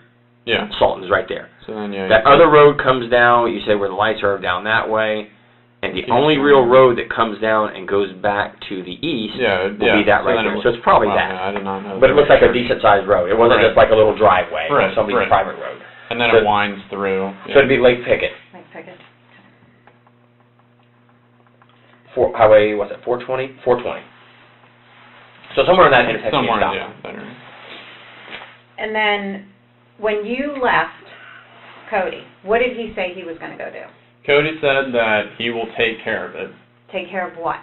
Just the situation that was at hand with whatever he had been updated with from my mom. Did he tell you what he was updated? He had told me the reason why, like, I had been kicked out. But he really didn't give me that much dialogue, like, about that situation. You know, he was miffed a little bit because, you know, he had just gotten off work and now he has to go deal with this. And then after that, I mean, it was just, he gave me the debit card to say, you know, to use this in case of emergencies. And then, I mean, that was pretty much it, because I don't know if, like, he had already said that he was on his way home, or if there were expectations, like, for a time with him for making it home. But what was your demeanor? Like, what did Cody see you as? Like, were you Like, scared. upset? Yeah, like, I was scared because, I mean, like I said, it's the first time that I had been out of the house, you know. So you were scared of what? Being on your own, Right. or Did your father say or do anything to scare you? He had threatened me that if I stepped foot back on his property, not the house, but if I stepped foot back on his property, that he would kill me. And like he had. He said those specific words. Yes. Did you tell that to Cody? That your No. father told you that? No, I didn't. So you're afraid of him. Oh yeah. Yeah. You are actually afraid that he could kill you. Yeah, and it's also because like in the past, like 2 weeks before I got kicked out, my dad was going through like a lot of episodes where he was losing his temper a lot, yelling a lot, especially when me and Cody weren't at the house. And Who's he yelling at? my mom. So was he being violent to your mom? Yeah, like I think Physically or just emotionally? both.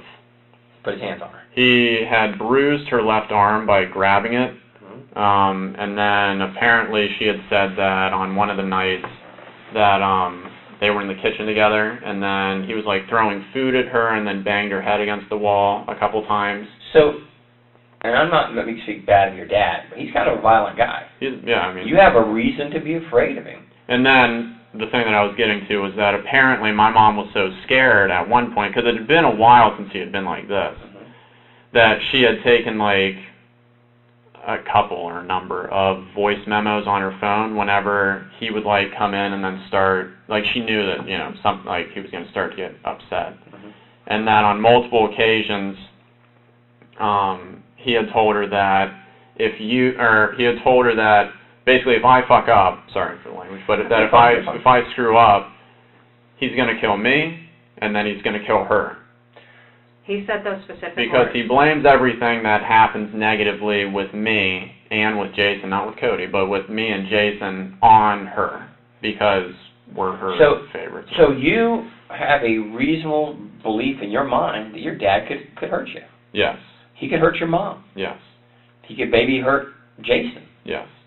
He's a violent guy. I'm sorry, I've been this a long time. He sounds like a violent guy. Yeah. Quick to lose his temper with you over minuscule stuff. Minuscule stuff, yeah. I get the point he's upset about the amount of money. I do get that. Right.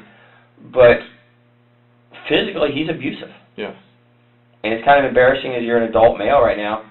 He's been abusive of you for years, has he not? Yeah. I mean, more mentally over the course. But it has been to the point where you as a 29-year-old male, right, 29? 29. That you're afraid that your father could kill you. Yeah. And I mean, again, it's like, you know, at the house, I mean, I have like no access to anything. So I mean, it's literally just like me, and you know, I told you. Access to anything, you mean what? Like, you know, anything to defend myself. You know, like I had the guns in the sold house? all my guns. You sold it. Does Cody have guns in the house? He does, but they're like locked up somewhere. Dad have guns in the house?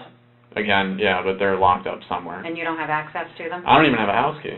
I don't have a house key. I don't have any keys to the doors inside the house. All I had was my car key. That's all that he gave me. And that night when you argued with your father and you said he grabbed your shirt and pulled you off the couch, did he do anything else to you physically? No. No, he didn't like pursue it anymore. He was just... Did you tell Cody that he acted that No. way towards you? No, I didn't. Cody had no idea that there was a heated physical, just the argument that you needed to get Right. out because you were talking to this girl. Right.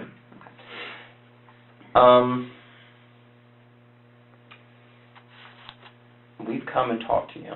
Okay. You rode up here voluntarily with us to talk to us. Why do you think we're having this conversation? I honestly don't know, but I'm pretty freaked out at this point because, you know, it's, I mean, I know, like, how the situation was when I left, and, you know, I thought that it was weird to begin with that I hadn't gotten any communication whatsoever. I mean, like I had told you, my brother, Cody, the last time when I was away from the house, that he was the one who outreached to me via email. Because, again, I didn't have my phone or anything like that. So, I mean, I thought that it was weird, but I had just been kind of putting it out of my mind, thinking, okay, you had to go to work, or they're busy or something. When you were in your room, the hotel room, hanging out, watching TV? No, I didn't turn on the TV. I had on just, like, music in the background, just kind of helped me go to sleep. Are you sure about that? Because the hotel, it's weird, and I didn't know this. I used to travel a lot for work. They can tell, because of the TV, every channel you've been on when the TV gets turned off. Because I guess they have a problem. Yeah, I guess they have a problem with people stealing from that. Oh, wow. So those things are well monitored, even though that looks like a cheap. Yeah, generic I TV. never even touched the TV remote. Gotcha. I didn't turn on that TV at all. I was just using my service to like watch YouTube initially, and then I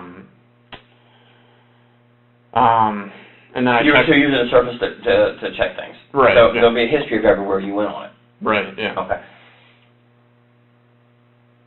As a child, we're told the truth always is the best thing to do. Correct. Correct. You agree with me? Yeah. And accidents happen, and things in the heat of the moment, things happen that we wish hadn't happened. But I do it myself sometimes. My kids will make me so aggravated, I'll snap at them and then walk away and say, wow, I wish I would not have done that. That was not very adult of me to snap at my child for something.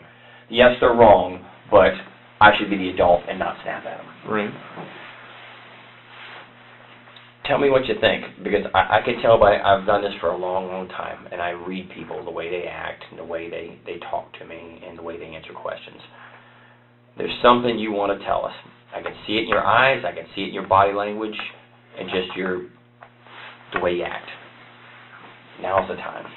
Now's the time. If there's something you want to get off your chest and give us an explanation of what's bothering you, now is the exact time to do it. And I'm giving you that opportunity right now to tell me something you want to get off your chest. It's there. I can see it in your face. I can see it in your eyes. Kept out about that night. You're upset about it. You've been that since we've talked to you. I can see there's something been bothering you. Even though I don't know you from Adam's house, can't you see things in people that something's really bothering this guy? It's not that, I spent a bunch of money I shouldn't have on this girl.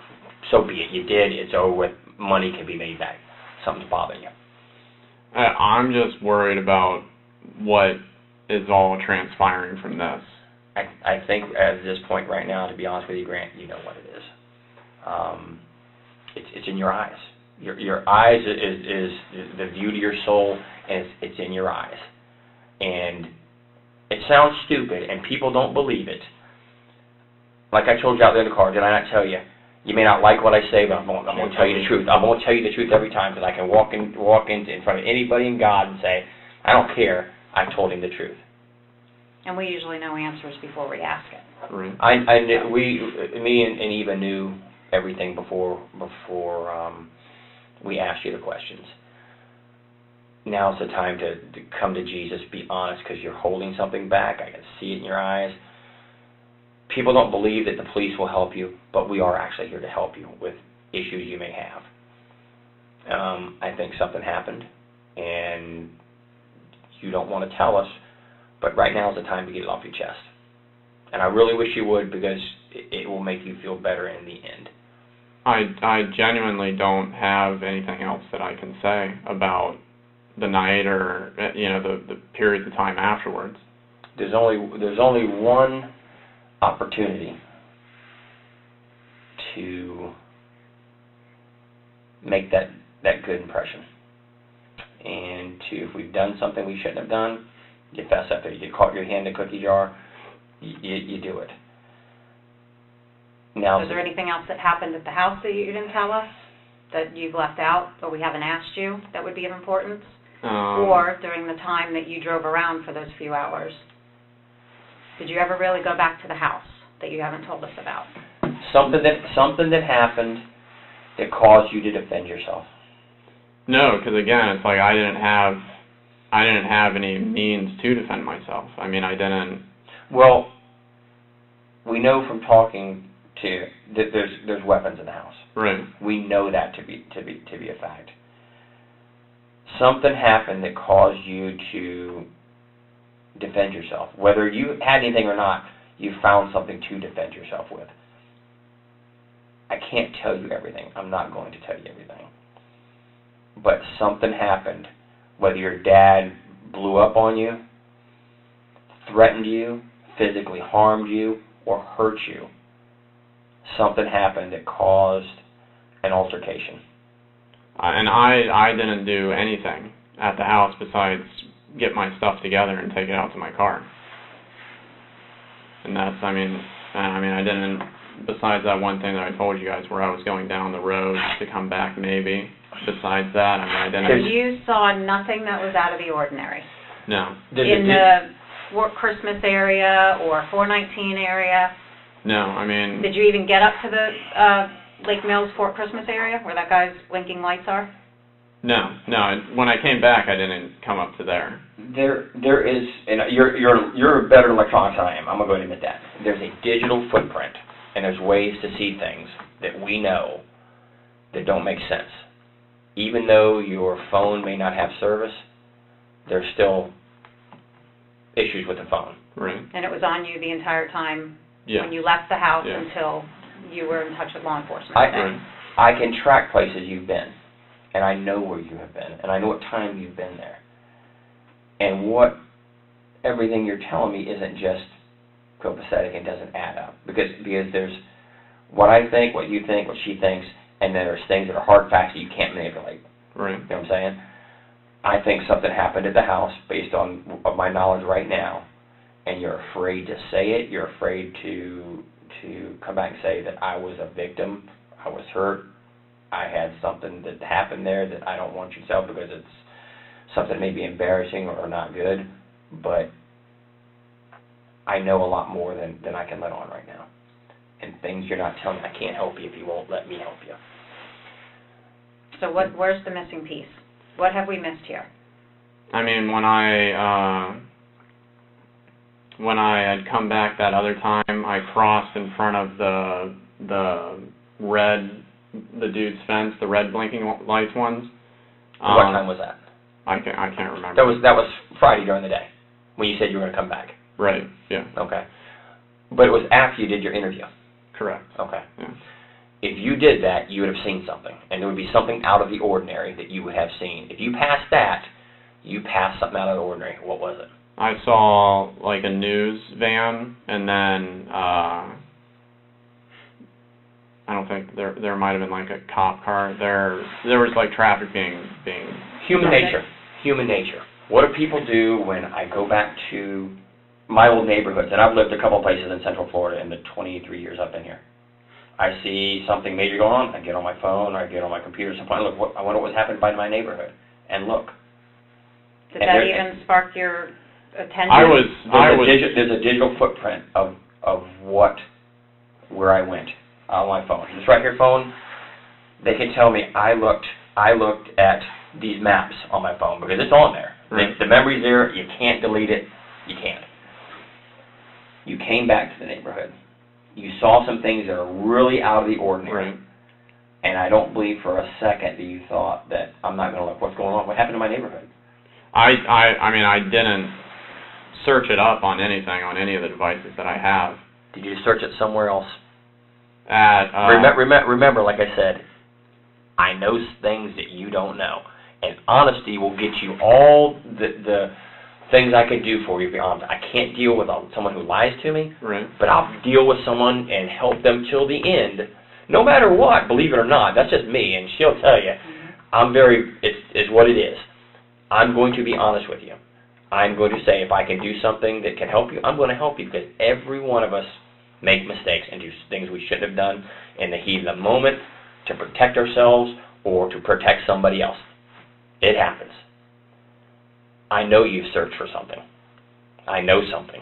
I can't tell you exactly, but you said won't you tell me? And I'll tell you if you're being truthful. What'd you search? When I had gone to the Panera, I searched for like top stories, Oviedo or Chuluota or something like that. And found what? And then I saw that there was, it was like just the initial, like it had like a video, but I didn't listen to the video, but it had just an initial thing of that there was shootings in Salton Circle. But it didn't say like the address or who was involved. It was just like this is the preliminary. Was that on one of the news stations?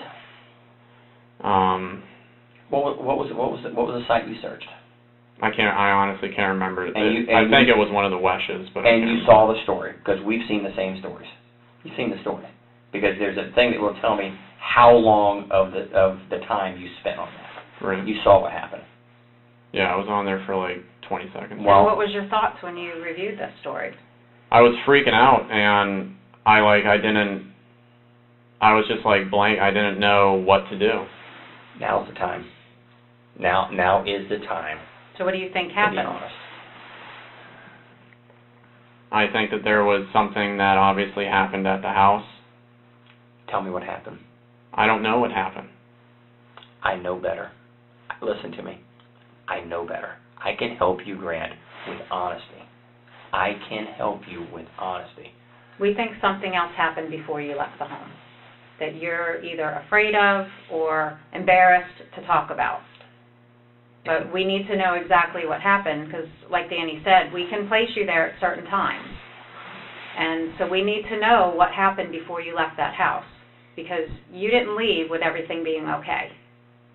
I honestly, I don't have anything else that I can really say.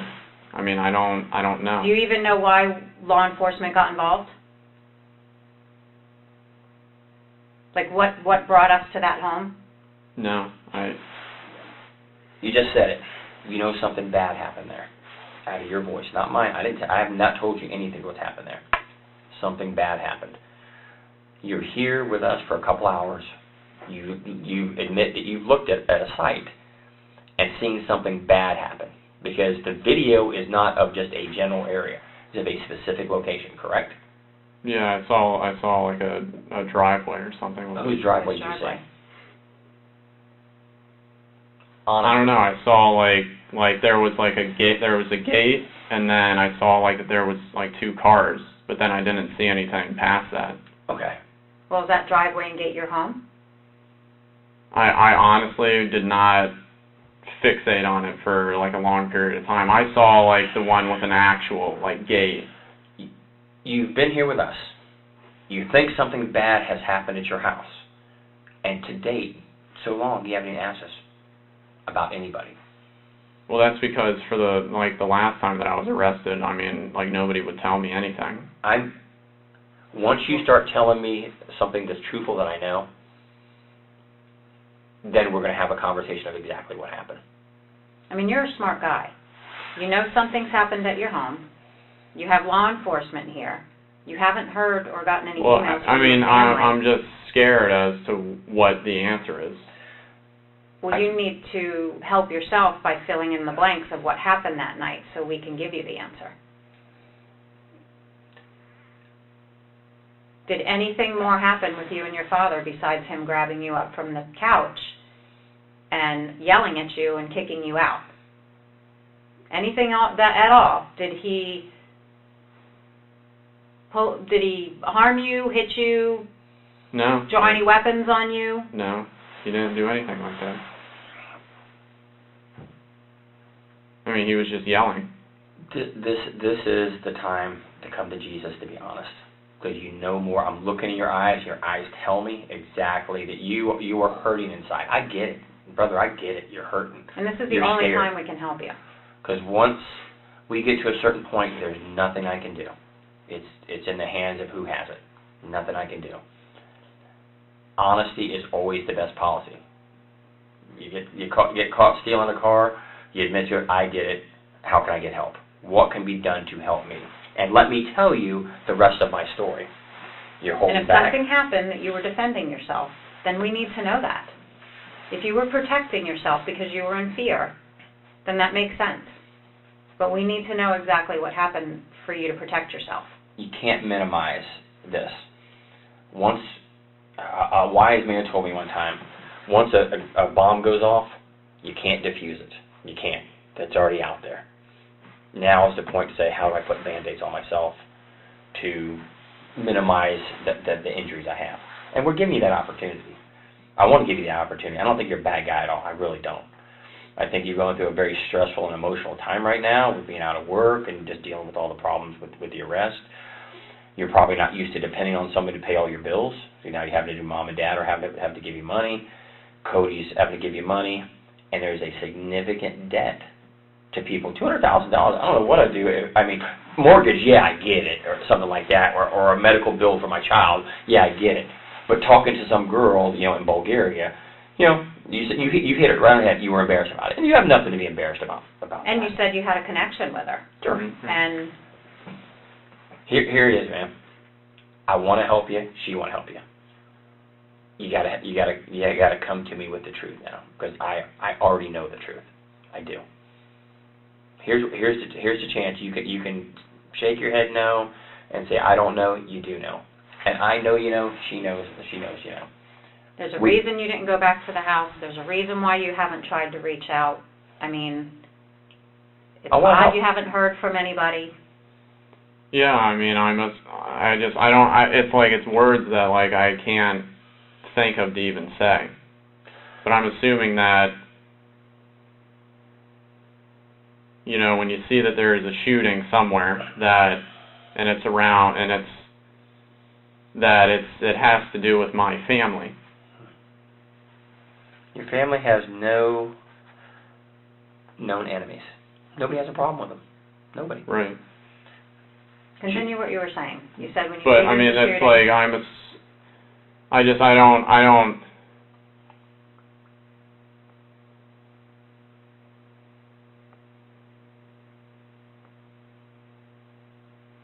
Like I don't know how to even say the words.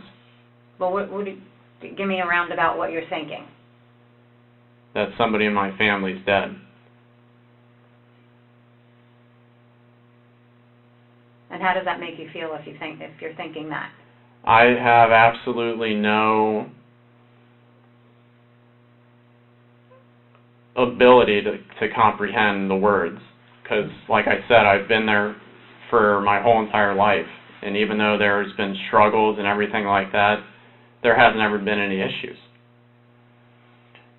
There's never been the struggles or the issues like happened Thursday. Never for you. I believe you 100%. I believe it's never been like that. But something happened Thursday unlike anything you've ever experienced in 29 years of your life.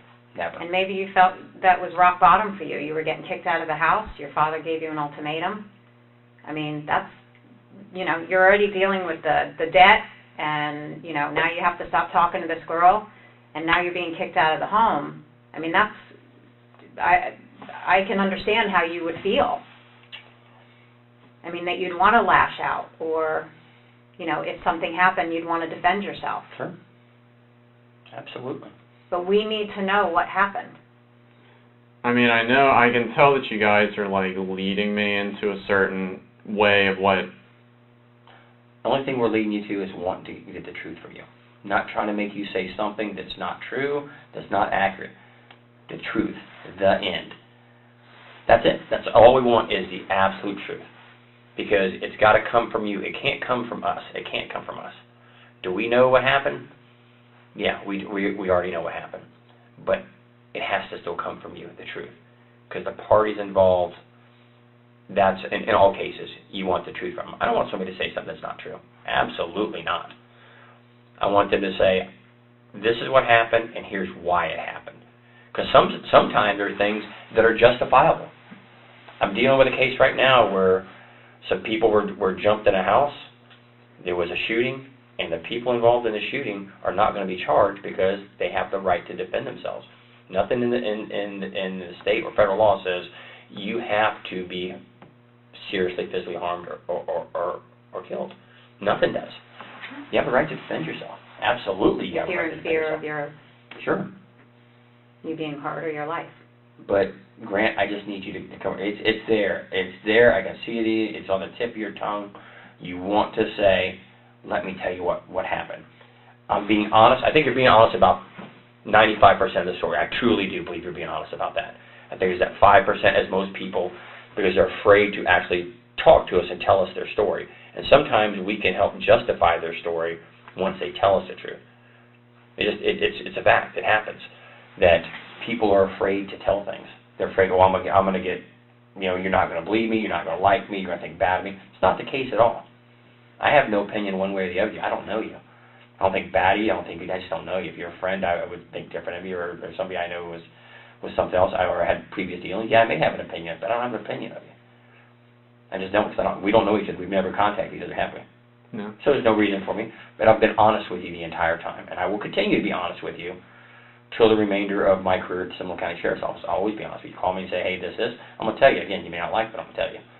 That's just me. And some people don't do that, and some people will tell you things that are misleading. I'm not going to tell you anything that's misleading, because that's my word. That's my integrity. That's my character. now's the time, my friend. I want to help you. She wants to help you. And I'm telling you, I'm going to help you. Anything I can do within my power to be honest with you. I'm going to. That's it. But I got to have the truth from you. I can't get it from somebody else. I can't get it from her. I can't get it from other people I work with. It's got to come from you. I already know. I'm telling you, I already know. I got a couple more years. I'll retire. I'm going to take my career with me and be happy with what I've done because I've been honest with everybody. I'm asking you to be honest with me too. I want to help you. I mean, apart from the times maybe being wrong, I genuinely don't have anything else that I can say about what transpired during the nighttime. So when you left your house, everybody was fine.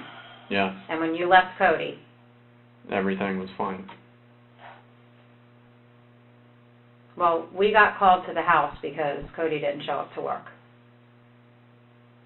So law enforcement goes over there, and can you tell us what we found?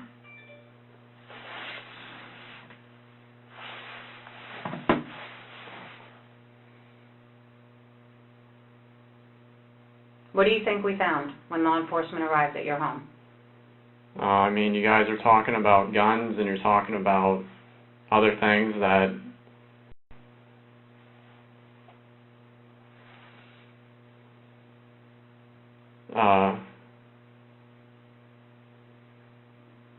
and then the website and everything, that something happened to him. Who's him? Cody.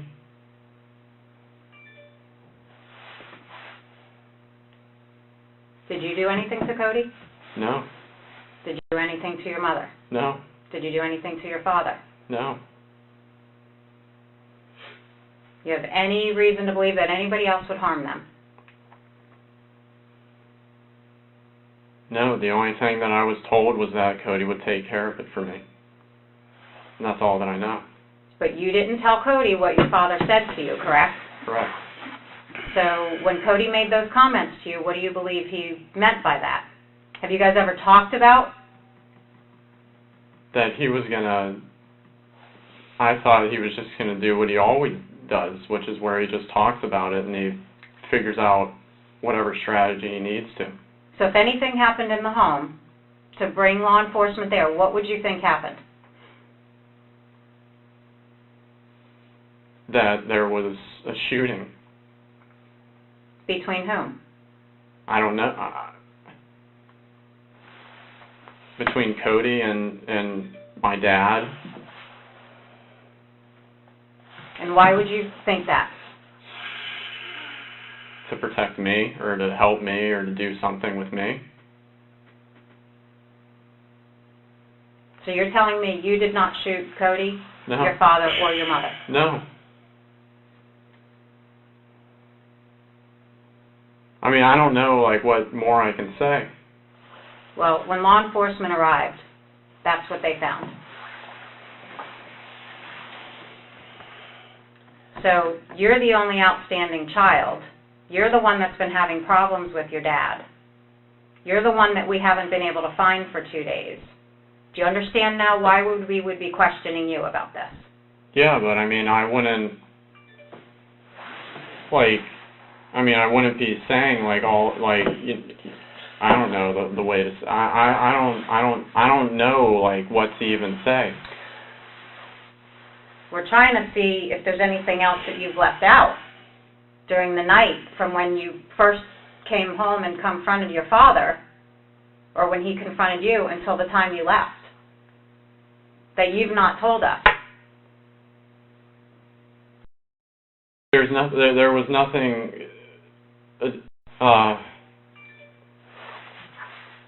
there was nothing to that level of confrontation between him and I. So if anything happened in the home, you believe it would be Cody and him? Yes. Because I don't have, access to anything. Well, I can tell you from what we learn right now, because you know what the news has said, correct?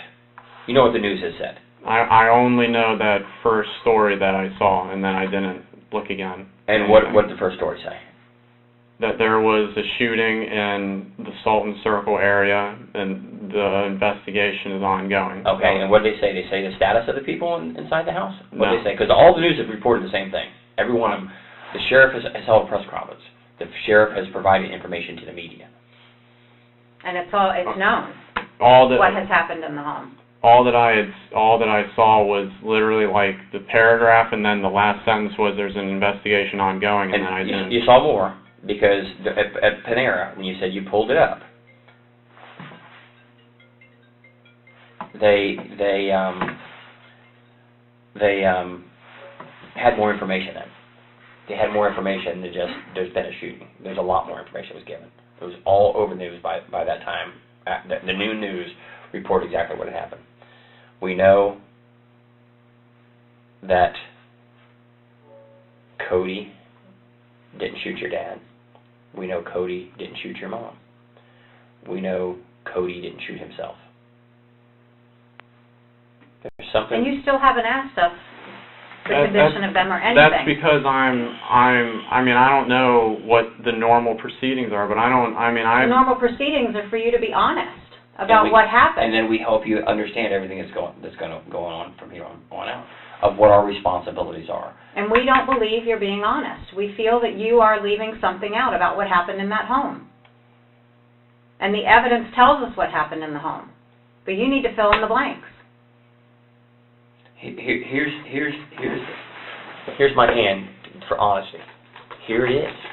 We're here to help you through this, and you're not going to like something here in just a minute, and I know it's going to hurt you, but you're leaving things out.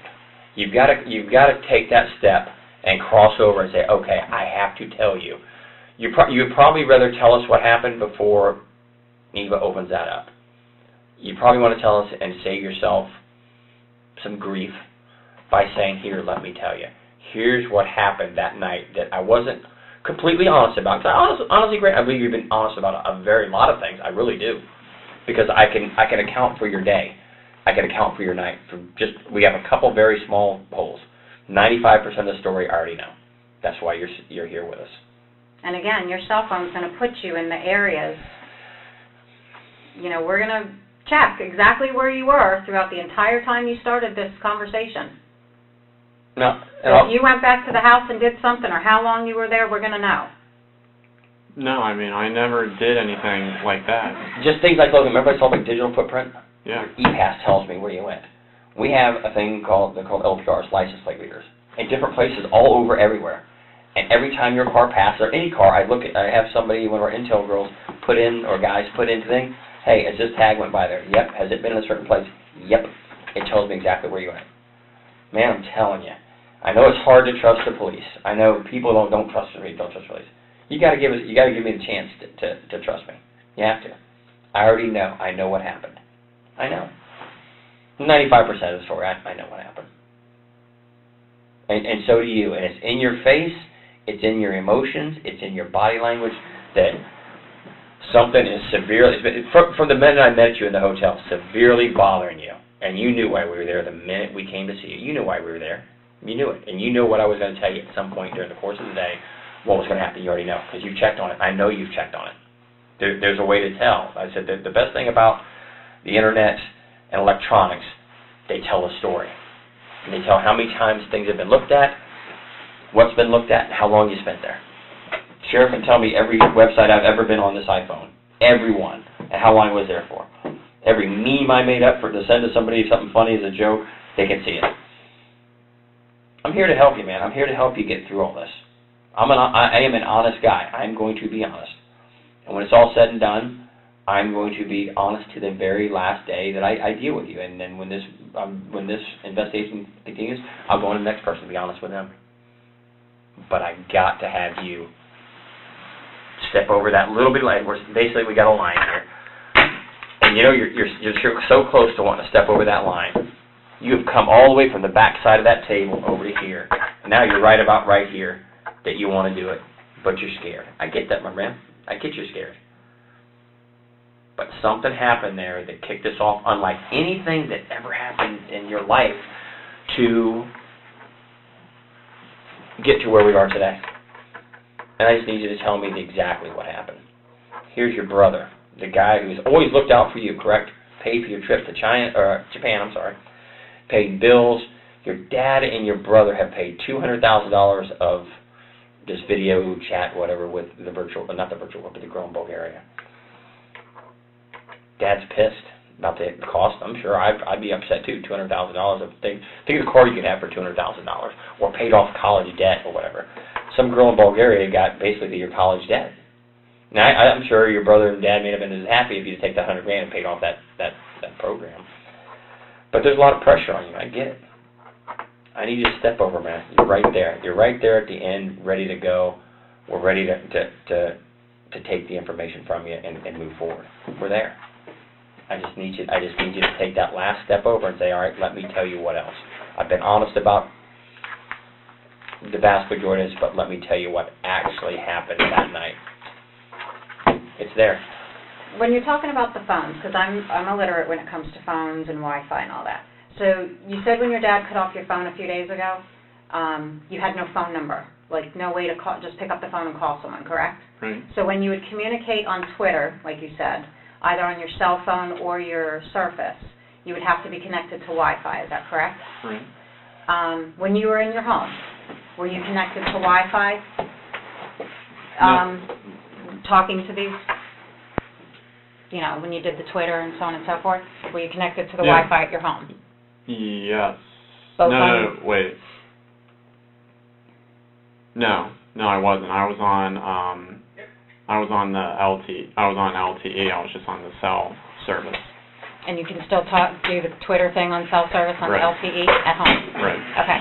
And then when you are at the Publix, Right. you're on what? That's on Wi-Fi. Publix is Wi-Fi? Right. Okay. And then you said the next time was at Panera? Yes. Was on the Wi-Fi? Both your cell phone and the Surface? Just the Surface. I hadn't. At the Panera, it was just on the Surface. Okay. All right, so again, with the whole digital footprint like Danny's talking about, you know that we will know exactly where you were at every time that you connected to Wi-Fi and how long you were connected to the Wi-Fi. You understand that? Yes. Okay. So when you drive away from the Publix or you're driving away from Panera, we will know all of that. And every hot spot you hit along the way, it's going to ding. It's going to make that connection, even just for a brief second. And I'm very familiar with that area out there. I used to live out at 419 and 50, and I know just about where every hot spot is along the way. So it's going to be boom, boom, boom, boom, boom. I want to help you, man. I really do. But you've got to take that little step and trust it. We are going to do everything that we can do. And be honest with you, we're going to do it. But I need you to step over. You have to, because what happens if you don't? You know, it's going to be something that we just can't do anything to deal with. We can't. Honestly, I've talked to people. I talked to a guy that was responsible for a lot of bad stuff in South America, and we sat down over a course of a month, and he finally admitted to some horrific things. And felt a lot better about it, right? Because he trusted us. Because he realized, the typical thing, the police, all they do is lie to you, or whatever. No, I'm not like that. I know she ain't either. I just want the truth. I want the truth to be told, no matter which way it is. And you will feel so much better. We're talking about your family here. So you telling us anything that we're missing, you're going to feel a lot better by telling us the truth. Guaranteed. It's hard to take that leap of faith. It is. It's like jumping out of an airplane with a parachute. Yeah, if the parachute works the way it's supposed to, it's going to be okay. But the first time I take it, I just got to take it. You got to take that. You got to take that leap of faith with us. I can only do so much with honesty. Honesty. So what are you not telling us? What happened at that home that you know?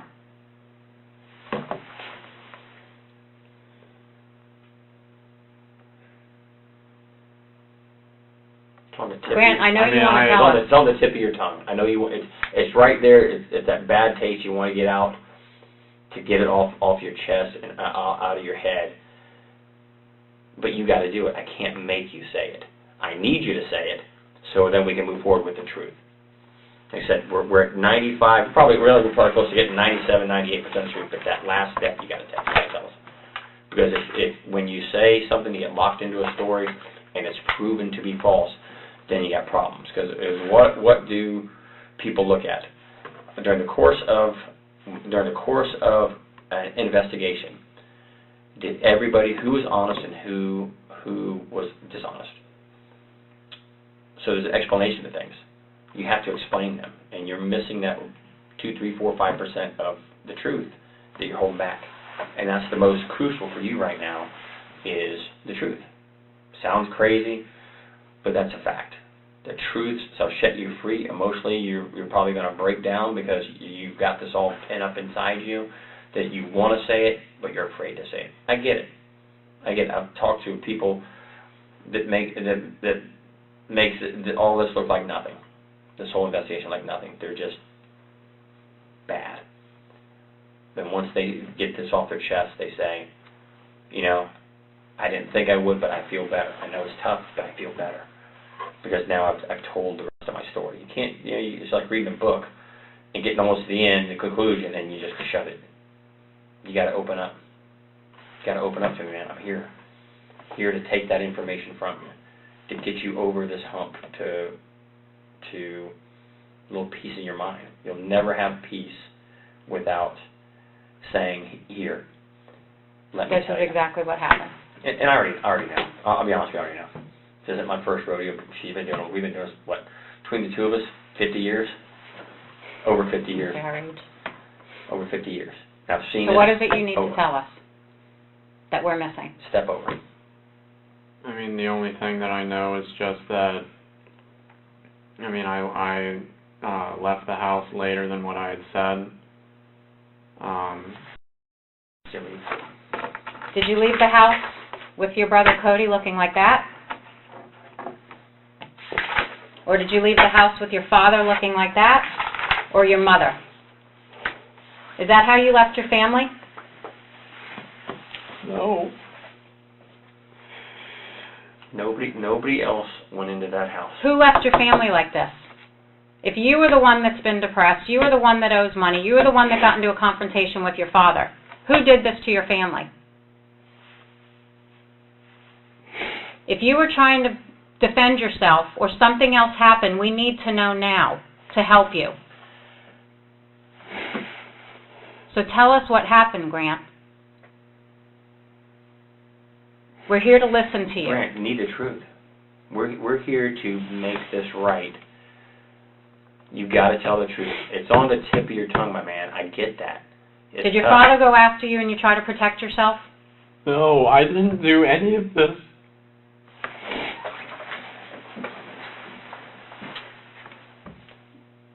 There's something that's going to come up that is going to make this all come real. I'd rather it come from you than have to do it that way. The evidence tells us what happened. You have to fill in the blanks. They can't tell me what happened. Fact, I know. She never held a gun. She didn't have a gun that night. Fact, he never fired a gun.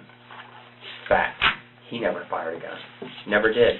This is the person right here, Mom, who always stuck up for you.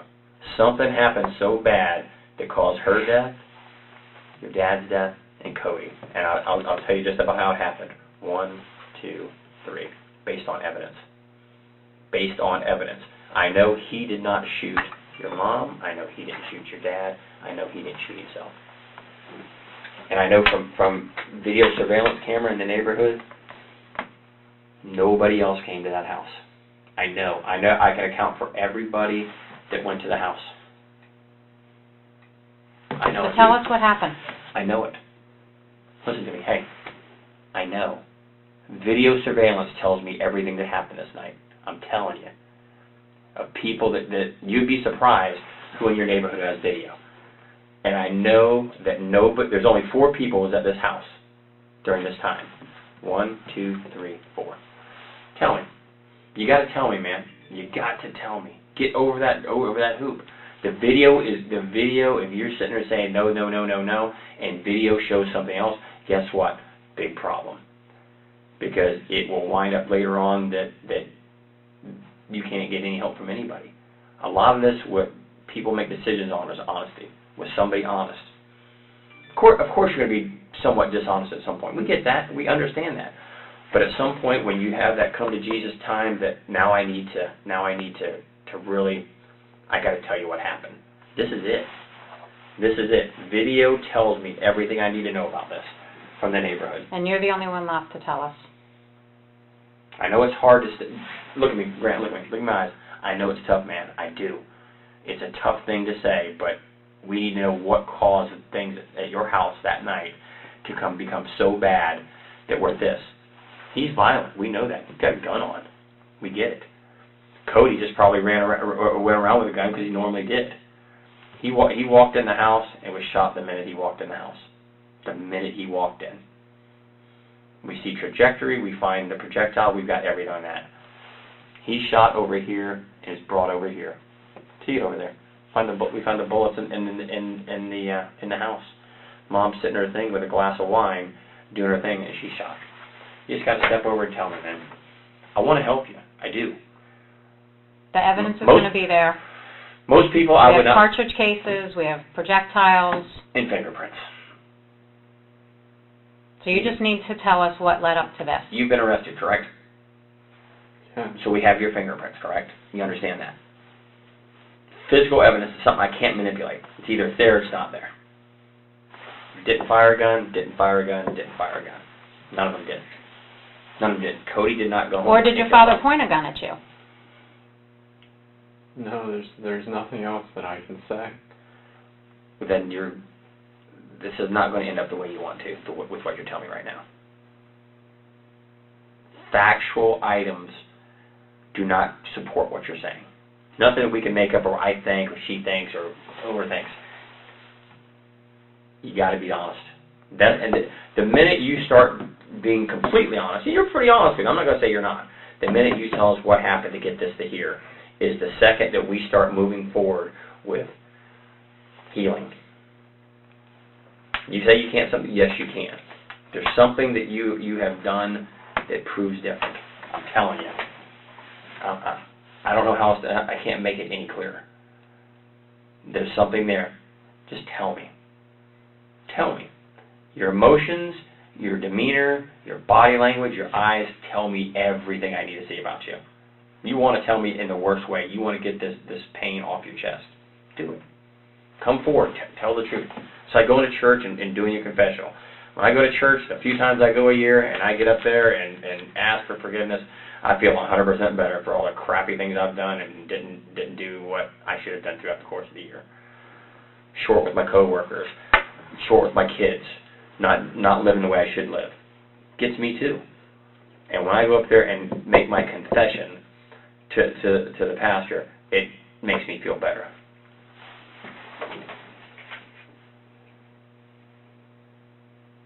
I mean, there's just nothing else that I can say. There's nothing else that happened in that home while you were there that would lead up to this? No. Your father didn't point a gun at you? There was nothing else more than what I had said. Then who do you think did this? I don't know. I don't have the answer.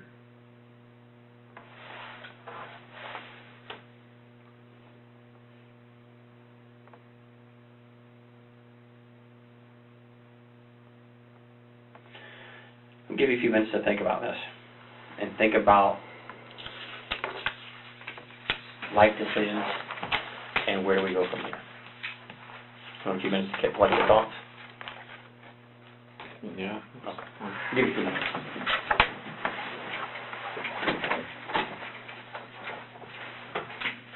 Do you need a drink or anything, Grant? No. Okay.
And the only thing that I have is just the times in which I had left the house. You know, there was still an argument when Cody had gotten home, and then there was nothing that he could do to help me. So I don't remember the exact time when I actually left, but I had left later than what I had said. So you were home when Cody got home? Yes. Tell us about that. What time did he get home, and why did he come home? I mean, he got home at, I think, like 10:30. I still think that's when he got home, was like at around 10:30. I don't know why he was able to leave early. And what was going on at the house when he arrived? My dad and my mom were arguing, and then I was still just packing up all my stuff, or gathering the things that I could gather.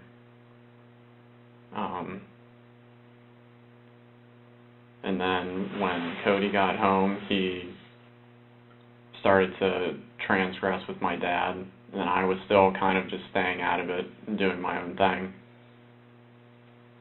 And then the end result was still the end result, and then I had to still leave. And then, so is it true that you still met Cody up the block, or was that? No. So you didn't meet him up the No. block? So why did you tell us that? I don't know.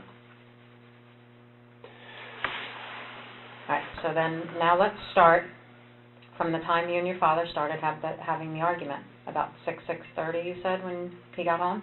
Yeah. Tell us exactly what happened from that time on. Even what was said. I mean, it was just a lot of yelling. I mean, it was everything that he had been telling me for the past months and months and months about just how I had ruined his retirement and how I had pushed him back, and now, you know, he'd never be able to do the things that he wanted to do because I had saddled him with a lot more expenses, and that I had told him that, you know, once I can get a job, then I have plans to make amends for the things that I had caused for everybody. Mm-hmm. And he's yelling. Yeah. He's heated. Are you yelling back at him? No, I had never yelled at my dad. And are you sitting on the couch downstairs, like you said? I was in the living room, yeah. And at what point does he put his hands on you? It's just, it's like maybe 5 minutes into the conversation. So, there wasn't really anything that was a trigger that I can think of. What was your reaction when he grabbed your shirt and pulled you up? I had always been passive, so I didn't fight back or anything like that. I just tried to get my grounding, and then and then we were just standing, and you know, it just continued on. And then what? And then after that, I started the whole process of gathering everything. And where's your mom at this point? She was still in her office. Did she intervene at all? She had gotten up to say that, you know, like you need to settle down, or you know, some sort of diffusing statement that she always used to make. And then my dad yelled at her to stay out of this, and then she just went back into there. Okay, and then what? What happened next?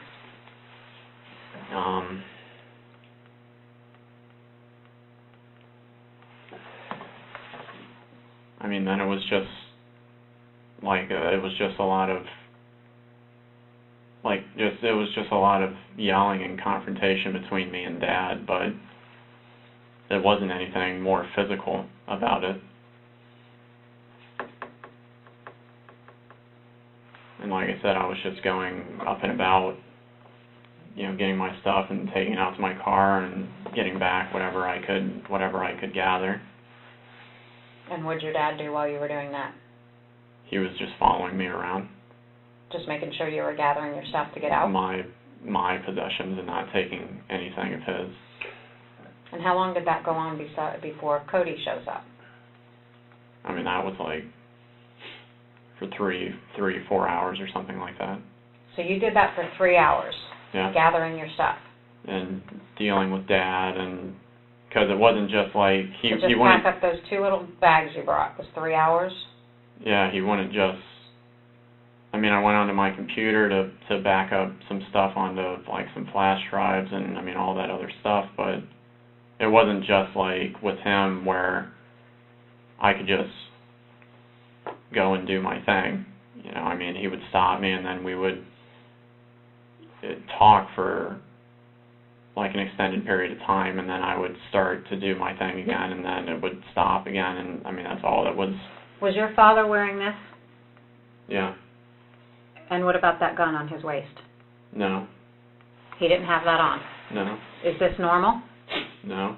I mean, I hadn't seen him have his gun since like high school. So he doesn't walk around like this normally? No. Why do you think he would be like this? I don't know if it's because of what he had told me, that if I came back that he would kill me. And like you said, you're afraid of him.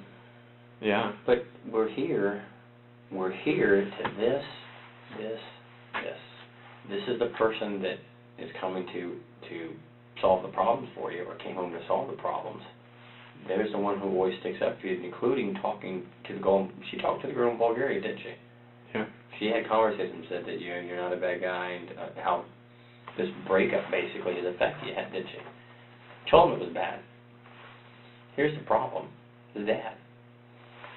This one's behind you, supports you. That one's behind you, supports you. This one, I'm sure, cares about you, but is upset because, like you said, you have ruined his plans for retirement, so he can't retire because of the financial loss. How much money did Cody give you? Approximately.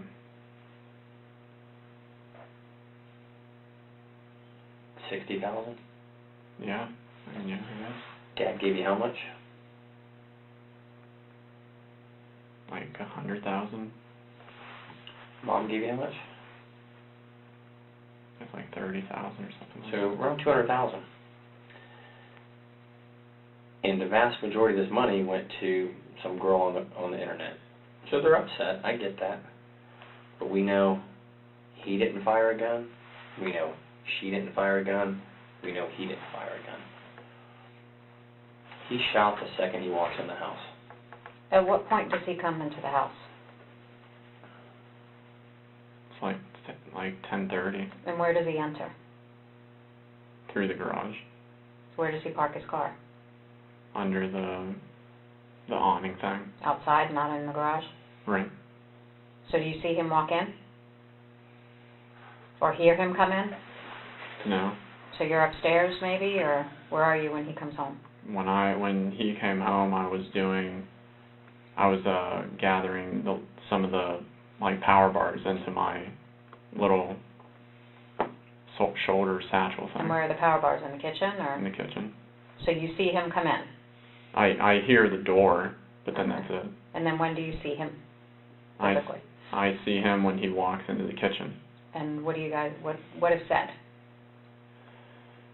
He asks me what I'm doing, and I basically tell him the quick, short story, because at the time my dad and my mom are talking. Where were they? They were in her office. Okay, and what is the short story you tell That Cody? that Dad caught me still talking to the girl that had caused all the problems, and that he was kicking me out of the house because I had broken his rule. Did you tell Cody that he threatened to kill you if you came back home? No, I still didn't tell Cody about that. I had told Cody previously when I went to Cornerstone that that's what Dad was going to do if I had made any more mistakes, not the specific one that I had caused, but if I had made any more mistakes. And then Cody told me that he was going to do that when I went into one of the side offices with him before they officially dropped me off. When you went to Cornerstone? Right. So your dad had told you in the past before that he would kill you? Right. For what reason? For if I basically did anything related to this, again, costing him a lot of money. And Cody knew about that? Right. He just didn't know about the one that was just said. Whether or not he knew from like the paper that my dad had written out of all the consequences and everything like that. When did your dad write this paper? Before they came to get me on the 4th. I mean, I don't know the exact time. Do you know where the paper is or what it's written on? It's written on like a greenish yellow college ruled just piece of paper and pen. In the office or bedroom? Or? I don't know where he keeps all of his stuff. All right, so what else do you and Cody talk about? So then after talking about that, he says that he'll take care of it, and then him and my dad, they're the ones that always yell and raise their voices and everything like that. So did your dad eventually enter the kitchen, or did Cody go to your dad in the office? No, my dad came in when he heard that me and Cody were talking. And what was the conversation then? When they started to talk, I just left the room, and I just went back upstairs. So you didn't hear what they talked about? I mean, not in any. It was more just that he was defending that it's just, that I just did this, and that it's not like it's costing any money. Were they yelling? Did they raise their voice? Or they were talking? They were yelling. Did you hear any threats or? My dad had said that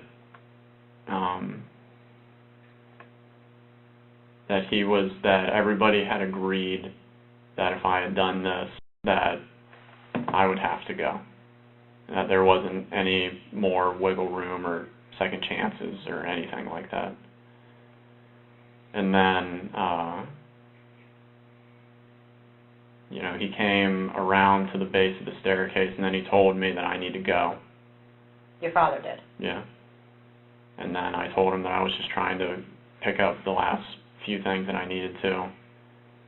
There was like a bag of a trash bag of like my clothes that I had still not unpacked from when I got back from Cornerstone, that I just, had to gather and put into my car, all that, just random stuff. And then, I don't know what time I actually left, but I think it was closer to like midnight or something. And when you left, where was your mother? When I left, my mom was still just in her office. And where was your dad? Dad and Cody were just yelling inside the kitchen. So when you left, you heard them yelling? Not really yelling anymore, but they were.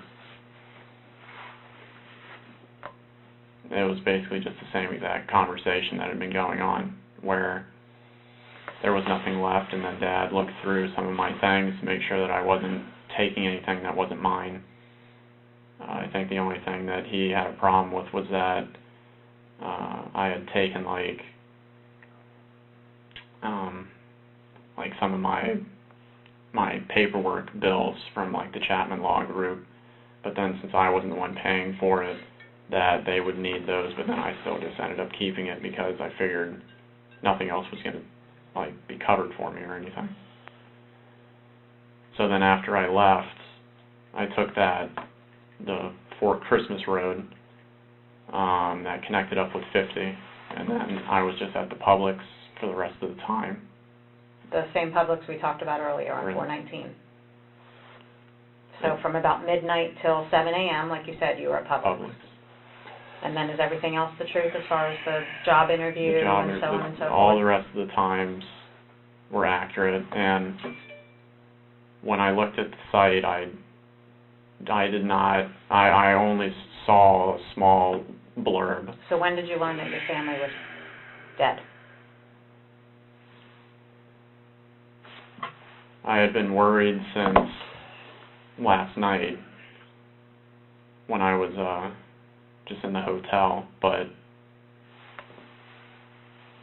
I knew when you guys told me. I mean, like, I knew when you guys had told me. You already knew, though. But I had... You already said, you knew.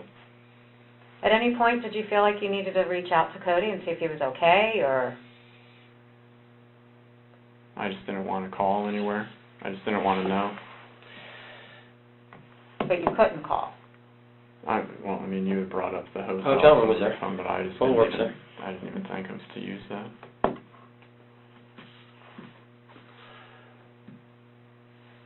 You got a medical background, correct? Yes. You ever been to an autopsy? No. Okay. An autopsy tells us a lot of things.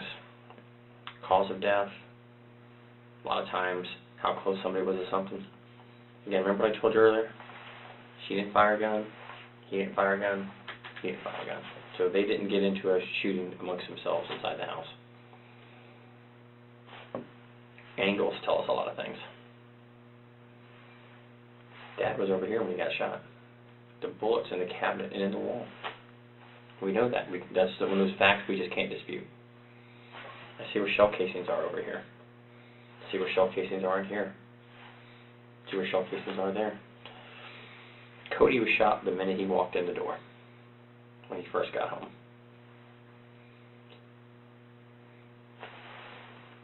Bullet went through him, from his head to the back of his head, hit the door frame, and impacted into the wall. He never fired. He never fired. She never fired.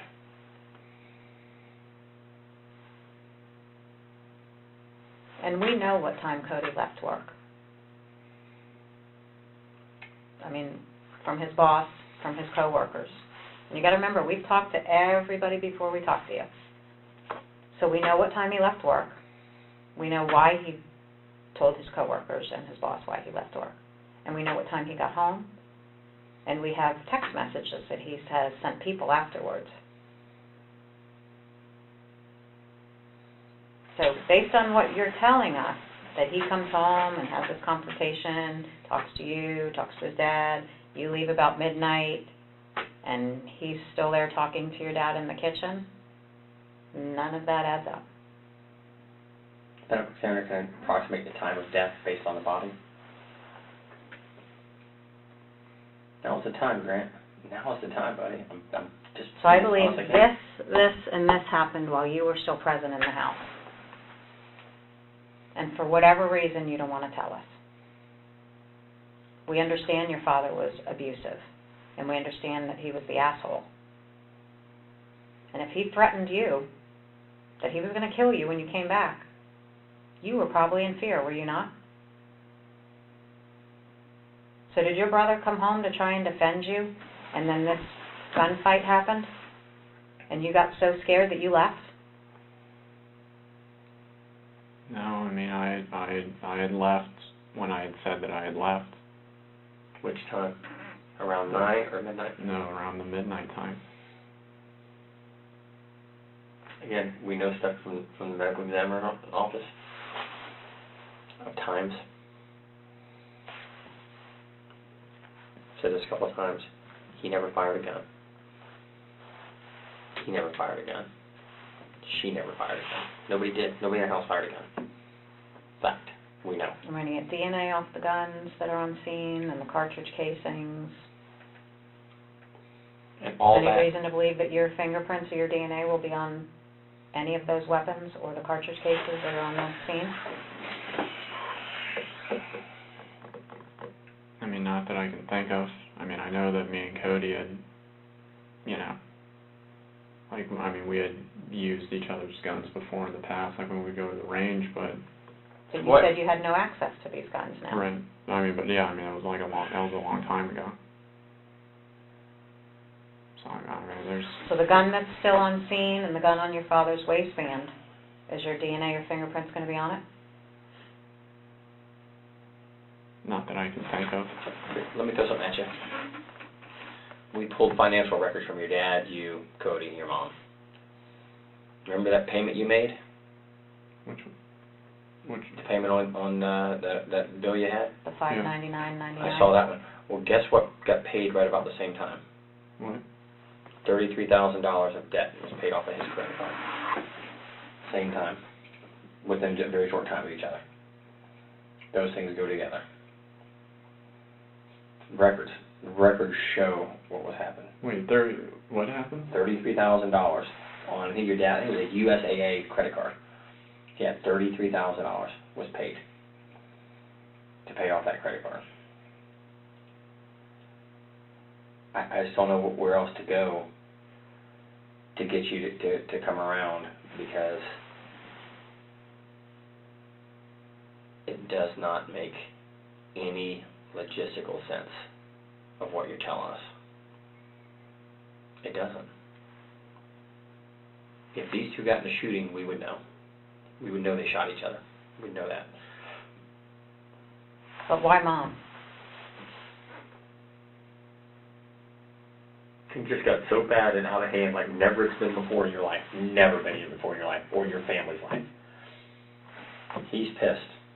His future, his retirement, his plans are being upset by you because of the financial cost. I would almost bet this is just a horrible, bad incident that on any other day wouldn't happen. But you and me both know, as does she, what happened that night. You're coming around, and I really appreciate it, Grant. I do appreciate it. Now you're starting to tell more of the truth. Everybody minimizes when they're in a stressful situation. They do. My boss can start yelling at me. I try to minimize the effect of it, thinking about what am I going to do? How do I explain to him what happened legitimately? Not that I want to be a liar, but let me explain to him how legitimately something happened. How I bumped my fender on my car, got a ding in it. Try to think, well, how am I going to explain this? And you've already told us a lie.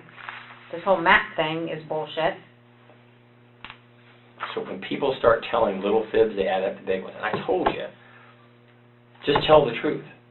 I already know the truth. I know the truth. You can't convince somebody of something they already know the facts of. Walk outside today and you try to tell me it's night and I know it's noon. I know it's daytime, right? We both agree? Here's the time. Tell me what happened. Tell me what really happened in this very short time to get to where we are right here. I'm telling you 100 times. None of them fired a gun. None of them. A thing called gunshot residue. There's no gunshot residue on anybody's hands. Nobody fired a gun. You didn't shoot him. He didn't shoot him. Neither one of them shot them. I'm telling you. Look at everything. He walked in the door, shot them, and he walked in the door. Because right down here is a bag he carries in. Dropped right there where he opened the door, walked in, and gets shot. There's Dad's lunchbox right there. Dad came home, was probably messing with it right around here. Arguments, whatever's going on, whether there was even an argument. Dad gets shot, and he drops right here. And most likely either got pulled or crawled over here. Over here.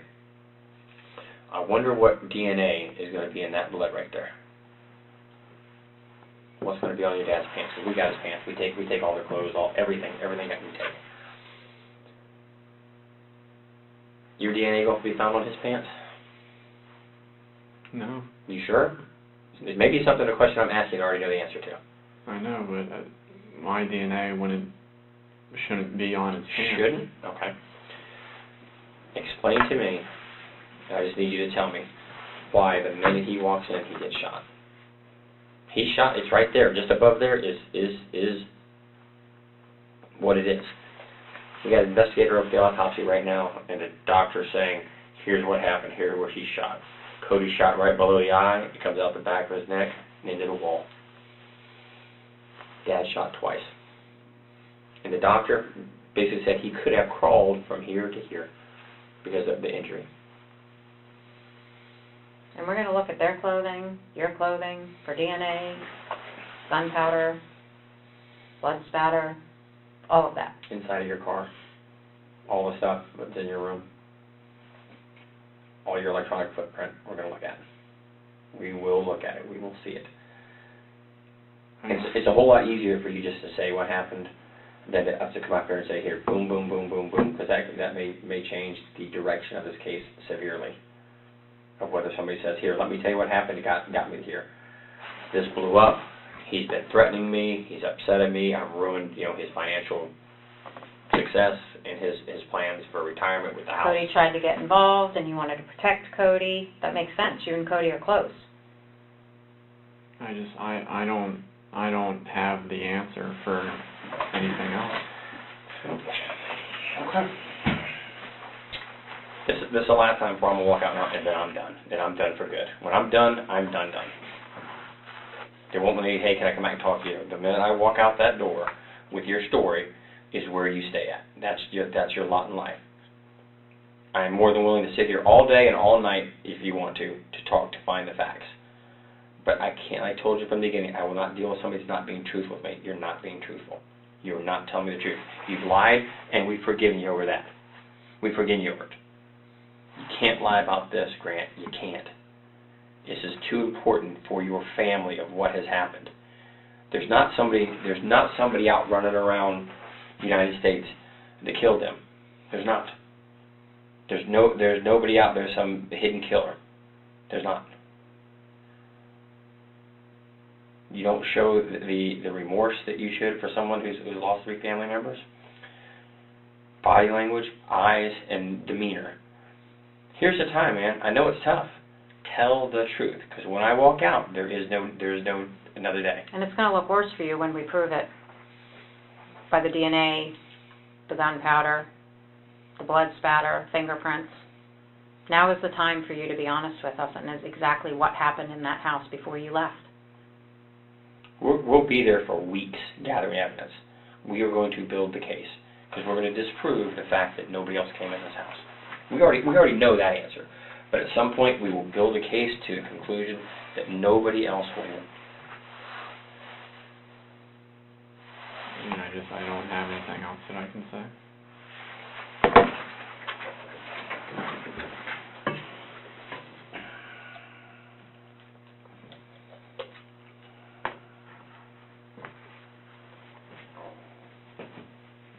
My brother even said the same thing of like, when all this financial stuff was happening, like why I couldn't show like sadness towards it. And I just don't know. I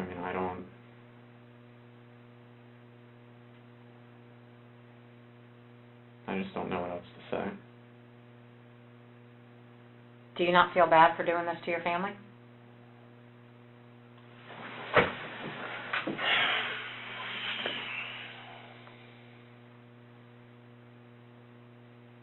I don't know. You don't know what? You don't know if you feel bad for doing this to your family? I've been getting blamed for the last half a year for everything, and I've been trying to move forward into a positive direction. And then every day I'm reminded of all the trouble that I had caused. And then I keep being told the same thing over and over again, but there's nothing that I can do to change it. Do you regret doing this to each one of your family members? I didn't do that to each one of them. Who did? Who has such an axe to grind with your family that they shot him twice in the head, him in the head, and her? Who has it? Here, you sit in my seat for a minute. Sit in my seat. Get out of it. Here, sit right here. Come here. Sit right here. Get out of that seat. Sit right there for me. Sit on it. Look at it from our side. Look at it from our side. Think of it from the way we look at it. Independent. What are we here for? One thing.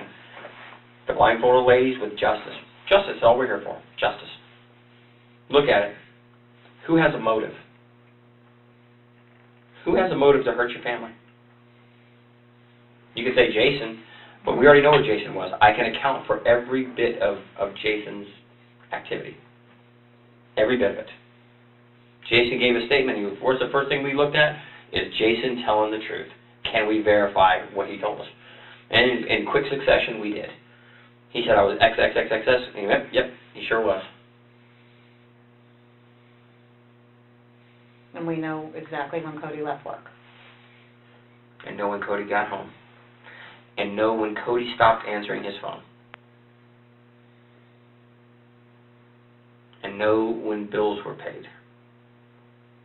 And knows when vehicles left. And know when phones tagged hotspots. Know it all. Know every bit of it. Now it's time for you to admit to what you know. Because you're saying, I didn't do something, I don't know something. It's an easy thing to say to yourself, but you can't say it to us. Because facts and evidence don't lie. I've done everything I can do to get to the bottom and the truth.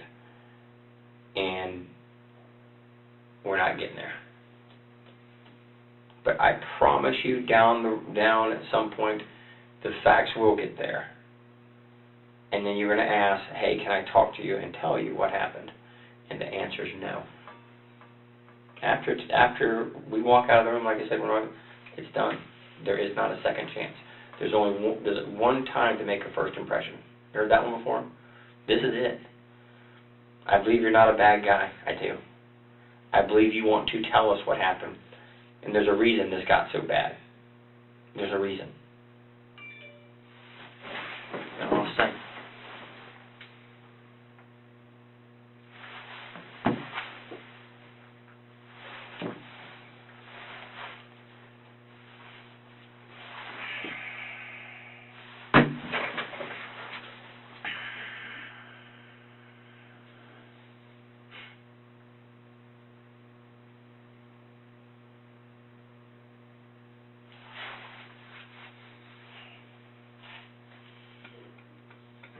I don't have anything else that I can say. I mean, I don't have the answers. That you can say or want to say? That I can say. I mean, I don't know. I know from sitting over here what it looks like. I mean, it's just like when I was accused of the whole grand theft thing. And then it's, everything from security cameras and all this other stuff for saying this, that, and the other, but then there's nothing that showed that I had done anything wrong. And I don't know what else I can say.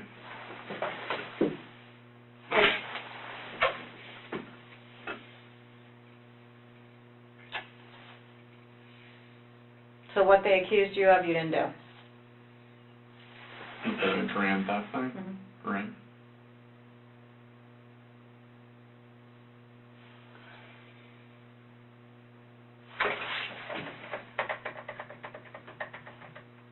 Two things that happened here today. Two things. You're a guy swimming out in the middle of the ocean, and we're going to give you one of two things based on you. You can have a life preserver to keep from drowning, or you get the boat anchor. Which one do you want? Because we will give you whichever one you ask for. The life preserver, the boat anchor. No, I want the life preserver, but I've said everything that I can. You want it, and I believe you do, but you have not said everything you can say. Be careful of locking yourself into something, because just like this, you've locked yourself into, I was down on Fort Christmas. That's where me and Cody met, which we've proven to be a lie. We already knew that. We already knew that wasn't true. But I'm going to let you say it. I'm going to let you say what you want to about being honest in here. And that at some point, we will pick that apart of why you're not honest and what physical evidence shows to be. What physical evidence shows to be.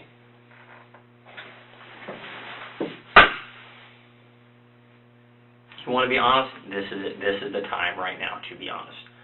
You see if I can say what you're saying what you want to say to me right now. Just like you wanted me to believe that you were down on Fort Christmas down the road with Cody. That you wanted to. That's what you wanted me to believe. And there's a reason you were being deceptive to me. Because it doesn't matter where you met him and had this conversation. If you lie about something small, you lie about something big. You're being deceptive. Over something that doesn't matter if you met him down the road or not. There's no reason to lie about where you met him at. This is it. Your one chance in the rest of your life to be honest about this right here. You say, I've told you what I can tell you. You told me what you want me to know. Just like you told me what you wanted me to know about that. And for Eva to know what you want to know about that. But it's not true. Just like you want to tell me what you want me to know about this. I get this. I get that. I don't get that. I don't get that. I don't get it.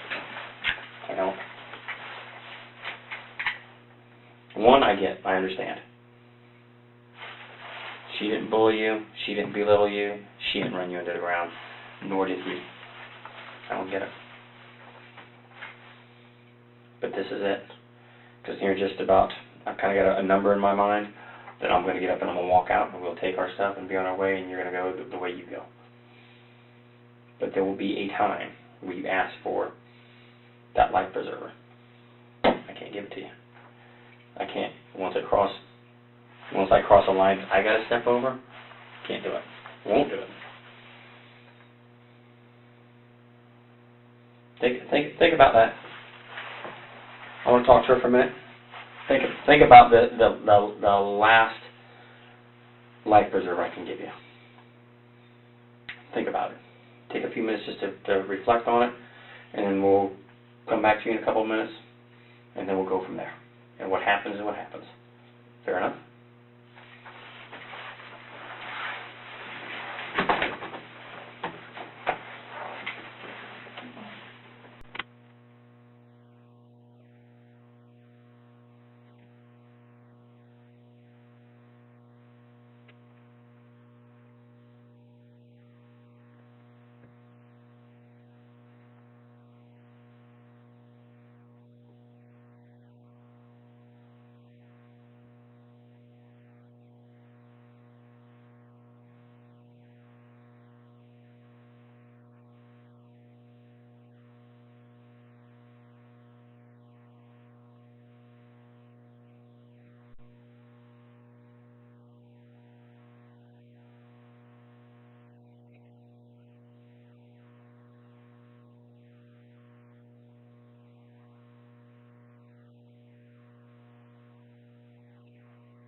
You alright, Grant?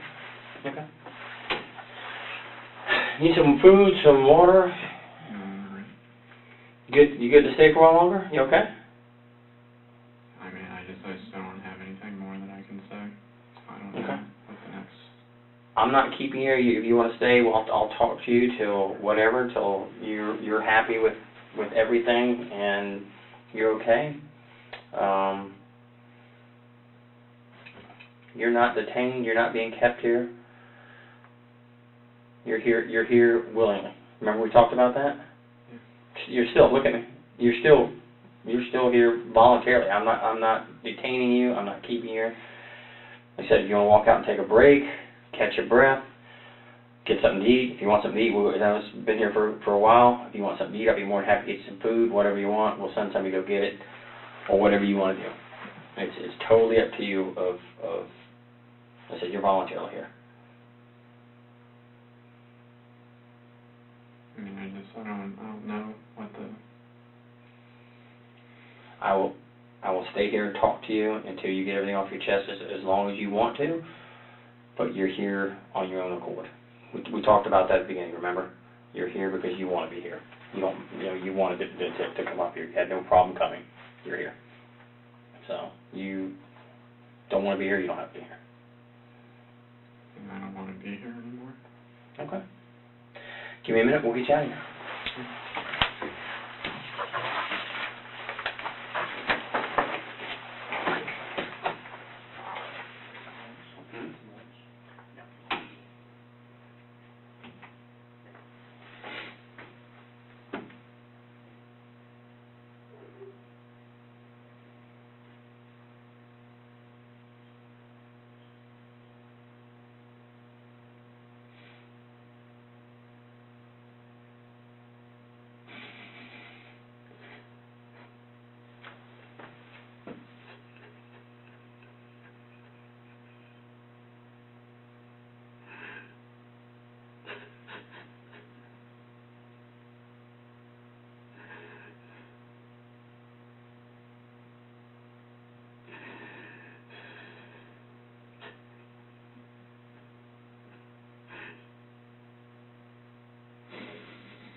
You all right?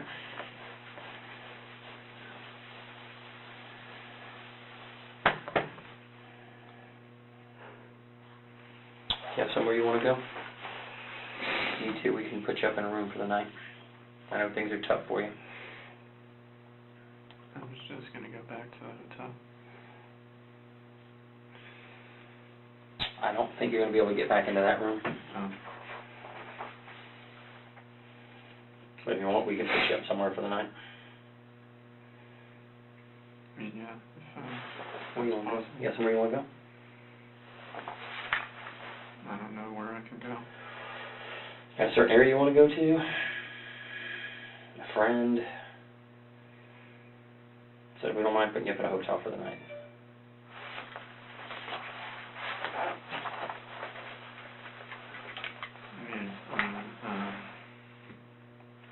We got some hotels right here in Sanford. That'd be all right? Yeah. Get you in there? Okay. That's fine. What we'll do is we'll get you up somewhere. I'll give you my card, my phone number. If you want to talk to me, you're more than welcome to call me. And we'll move forward from there. Fair enough? Any questions of me before I go? Or before we walk out? I'd be happy to answer any questions you may have. Like, what am I, allowed to do? Live your life. And what, I mean, 'cause it's like I have my, my wallet and all that stuff is back at the hotel room, and cell phone and all that stuff. What? That's probably going to remain with us.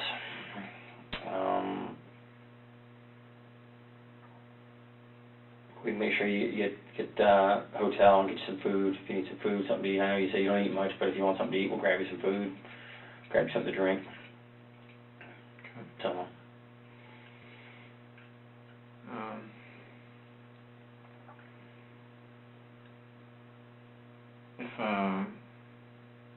It's like I don't even know my brother's phone number off the top of my head. Well, we've got his phone. We've got everybody's phone. Jason. Oh, Jason? No, I don't have this. I don't have his. We can get in touch with Jason and tell him where you're at. Yeah, I mean, I guess if you could do that, like just wherever I'm staying or whatever, if he, I don't know. I don't know. Yeah, I understand, man. I do.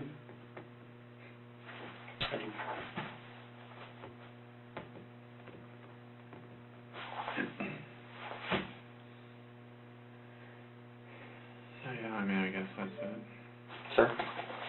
Yeah, we're trying to figure out, well, you know, hang tight, like I said, try to figure out a place to get you to a, place to stay for the night. We're just working on that right and figure out what we can get you to.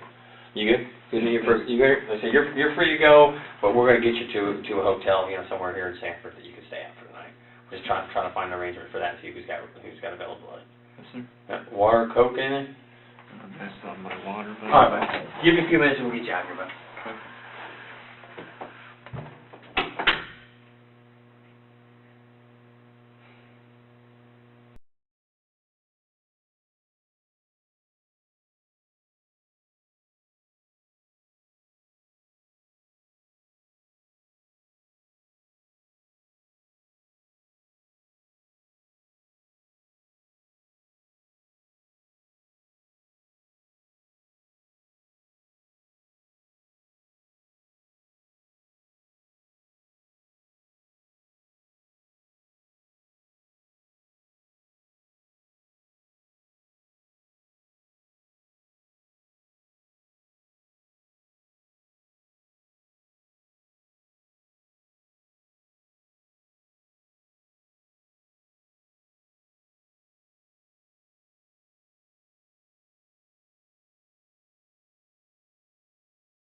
Hey, Grant, what size shoes you wear, bud?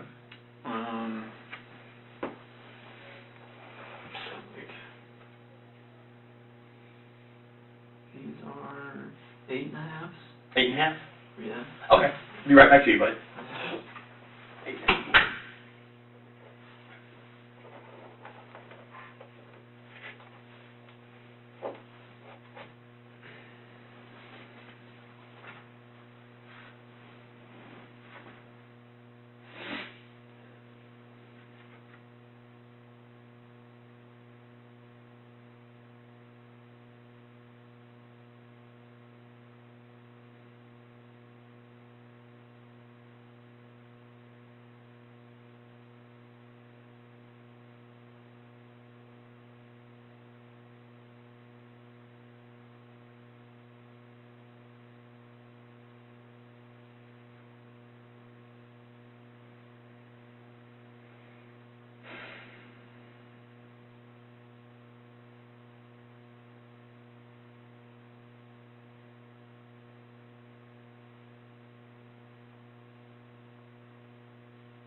Hey, Grant, Jason's on his way. He'll be here shortly, okay? Okay. Need anything? You good? No, I'm alright. I'd like to. Bathroom? You sure you need bathroom? Anything? Yeah, I guess I can see it. Yeah, come on, we'll walk out the bathroom. I gotta go with you just because it's key access.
He said he was locked out of it.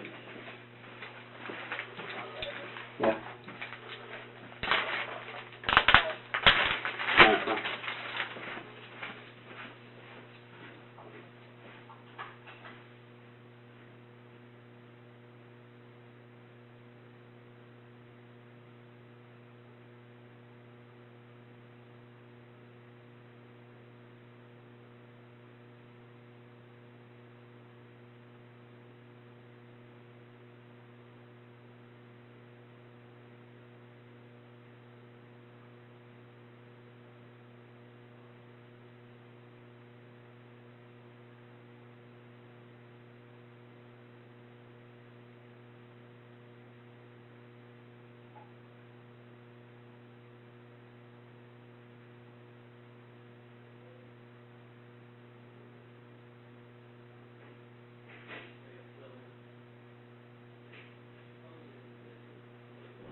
Just have a seat. As soon as he gets here, we'll get you going, buddy.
Hey man, we are right there at it. Jason's here. It's going to be a few more minutes. What I need to do is just for our investigation, get some pictures of you. We're going to collect your clothing.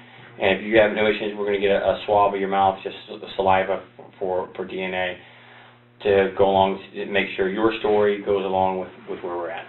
No problem with anything? Give me a few minutes. I apologize. The clothes aren't going to be the best in the world. We had to get some up. We got some for you, some shorts and a t-shirt and some shoes.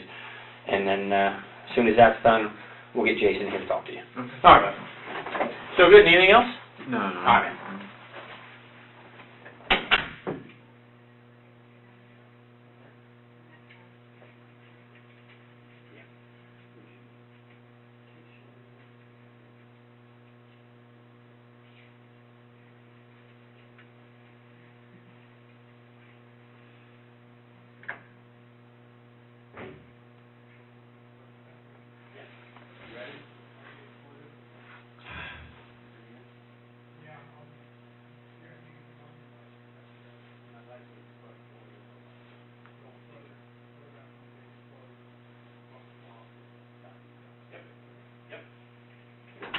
Oh, we'll go here. This room is recorded. The next room we're going is not recorded.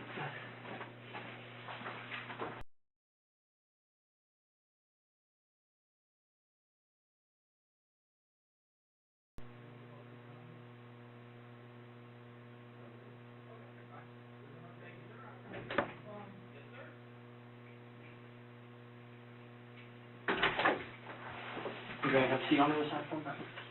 I'm gonna go grab Jason. Okay.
Alright, so I take it you know what happened.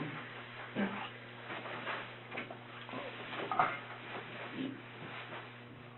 I'm going to ask you plain out, you are not part of it anyway. No. When's the last time you saw everybody? I left the house between midnight and 12:30. On Thursday night? So Friday morning? Thursday going into Friday. Why? That's when you went to a hotel? No, the first night I stayed just in the Publix parking lot by the Tractor Supply. Okay. And why did you leave though? it's because Dad had kicked me out Thursday because I was still talking to the woman that had caused everything, and I was using Mom's cell phone to do that with her knowledge, but not Cody or Dad's. So then Dad found out somehow, and that was one of the things that he had said would lead to my being removed from the premises. So he forced you, he basically told you had to leave? Yeah.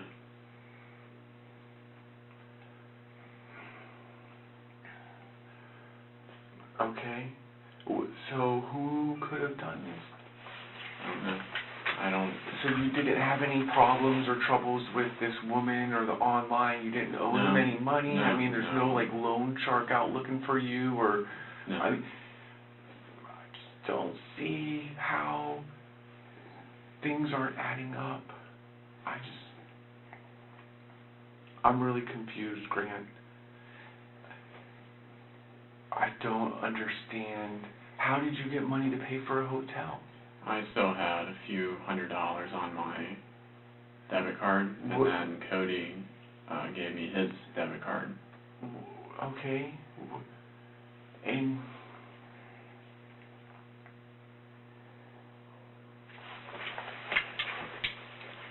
I don't know. I want to believe you, Grant, but you're the last person that I could put in that house. And I know what happened over the last 6 months. I can understand the troubles that you've gone through, but it's hard for me to think that you would break to this point. Mm-hmm. But who else can I blame? How are we going to find out who did this? I don't know. I don't have the answers. So what are your intentions? Do you understand what we have to do now? If you're not the person that did it, we have months of stuff that we have to take care of from our dead parents. Months. You know how much stuff is in that house? We have to go through it all. I have to call people in California to let them know that Margaret Amato is not alive anymore. I got to call at 3 o'clock in the morning because Cody's 30 years old and has perfectly good organs to donate. And I can't call that shot. He's not an organ donor. I had to say no. So that means there's someone out there that could have used his organs, but we weren't prepared for this.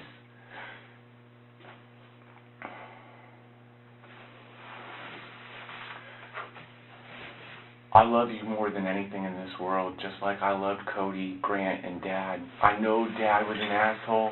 I know Cody was an asshole. But they were our family, and they would have never done anything to hurt us. Mm-hmm. The shit you did, you could have been in jail. You would have been in jail for years. I know. And they covered it up for you. I have a feeling the FBI is already involved because no matter how much Dad can overcome the money laundering, that's money that was moved. Just because they gave it to you as a gift, you can't just claim gifts as income. The FBI wants to know what the fuck is money being moved in that amount.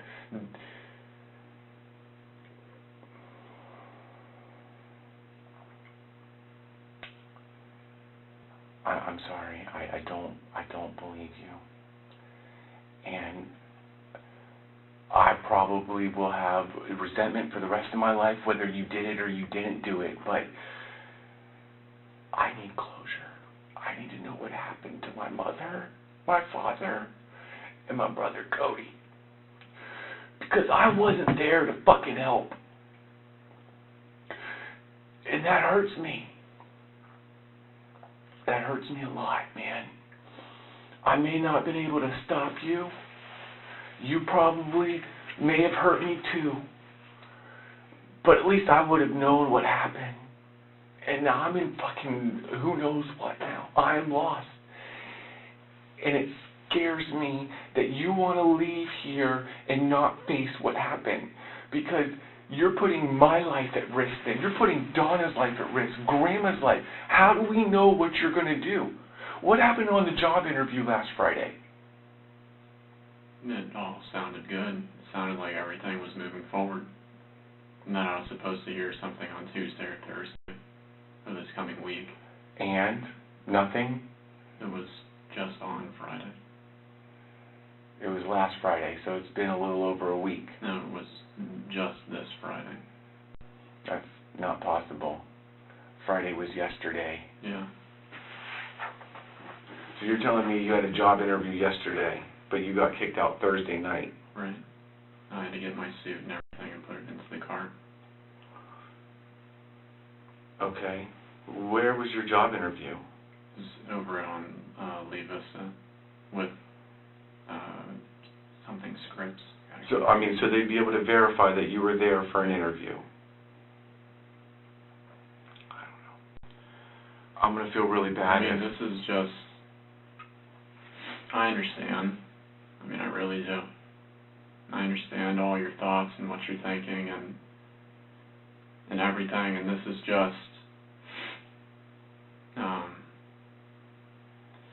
you know, I know what I did to everybody over the months and everything like that. I know you did. And I know that you know the hell of dealing with it every single day even when you're trying to move forward. Yep. With Dad and Cody and all that stuff. Yep, and I understand it was probably harder for you because you lived in the house. I had the option of getting out, which gave me the ability to not have to deal with it on a daily basis. I understand the mental struggles you went through with Cody and Dad's relationship, you and Dad's relationship, everybody's relationship in the family.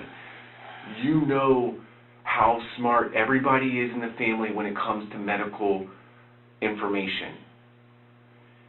And that's what scares me even more about you. If you didn't do it, then you have to know that someone else did it. There is no way that there were people out there looking for our parents or brother. They had to have been looking for you. There's no way that Mom, Dad, or Cody owed anybody money, had anybody looking for them because of something that they did. No, I don't think that it's some money shark or monger or somebody like that. Right, because nothing was stolen from the house. Right. So, like, people that are looking to compensate for financial obligations would have taken TVs, computers, jewelry, monetarily things. Right. From what I've been advised, that is not the situation. So that leaves that the people were murdered for the reason that they were in the way of getting to something else. I don't understand why it happened. I was taking my steps forward despite everything that I was supposed to do, that I was supposed to be doing. The slip-up was still communicating with the woman, but... What were you allowed to take when Dad kicked you out? Obviously your card. Basically my possessions, my cell phone, my iPad, my Surface, some clothes. Weapons? I don't have any weapons.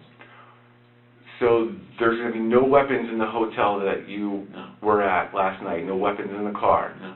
No weapons buried on the property? No. I sold all my weapons when I was trying to make money. I remember my mom telling me that. What about,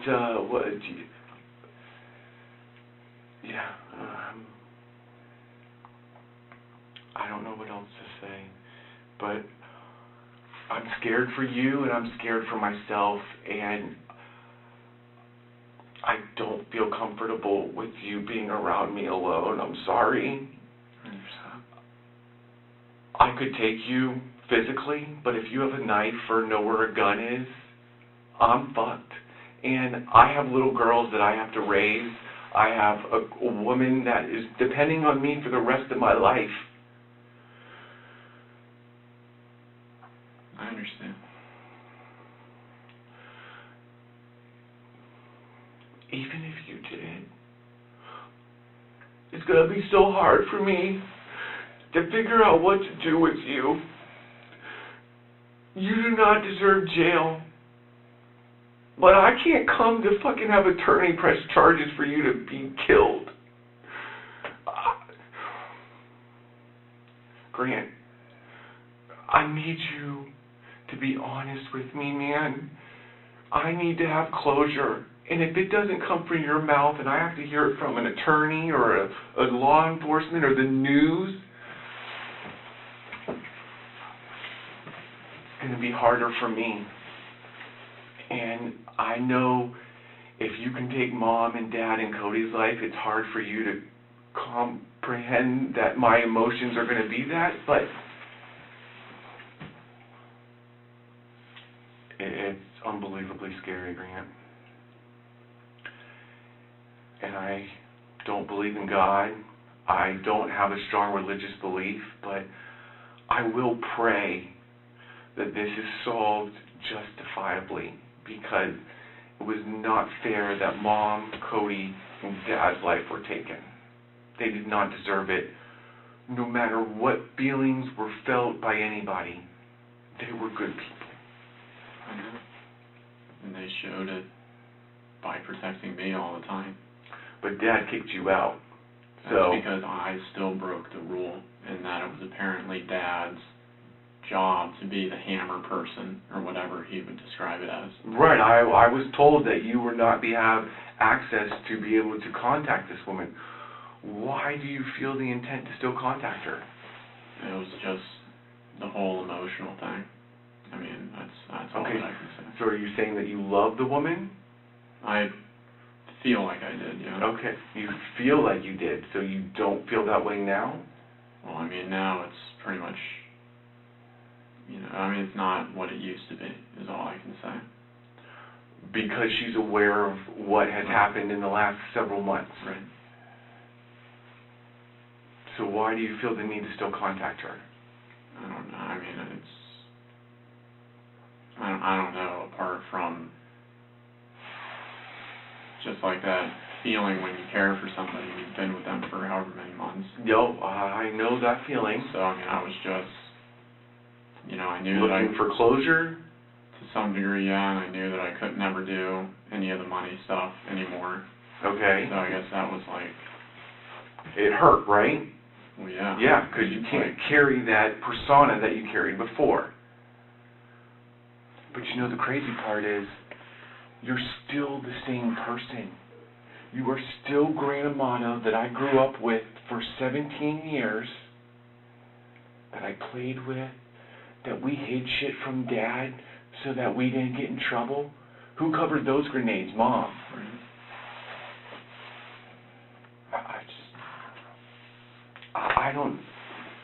I don't feel like we're getting anywhere, and I'm going to be honest, I don't feel comfortable with you staying with me.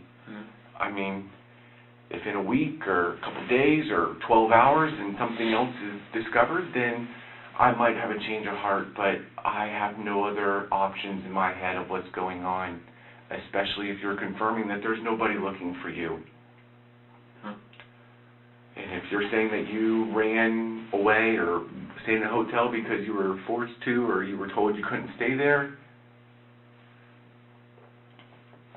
I don't live there, so I have no proof. The only people that live there are dead, so they can't say anything.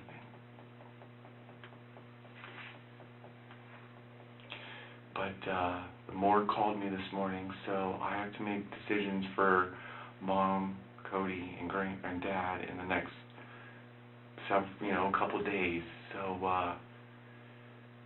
just letting you know that I'll be making those decisions, because until I'm given verifiable information that you did not do it, I don't think you have the right to make that decision. You already made the decision on whether or not they can live or not. That's not your job. All right, I'm ready. I do love you, though. Just remember that. Just like Mom, Cody, and Dad loved you. Nobody loved you any more or any less.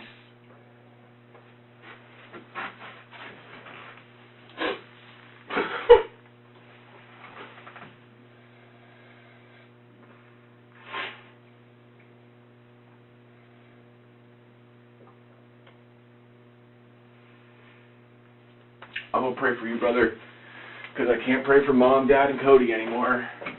Please first, let me check it out.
you have anything else you need to talk about before we let you go? Because now's your time. You know that. Like Danny said, once you're out of here, there's no coming back from this. We're giving you every opportunity to tell us what happened in that home that you have not told us. So you're aware that when you leave here, you're not going to have any chance to redeem yourself and tell us the truth after the fact. I understand. And you're okay with that. You can live with yourself knowing that you're not going to tell us the truth. I've said what I can say. Okay.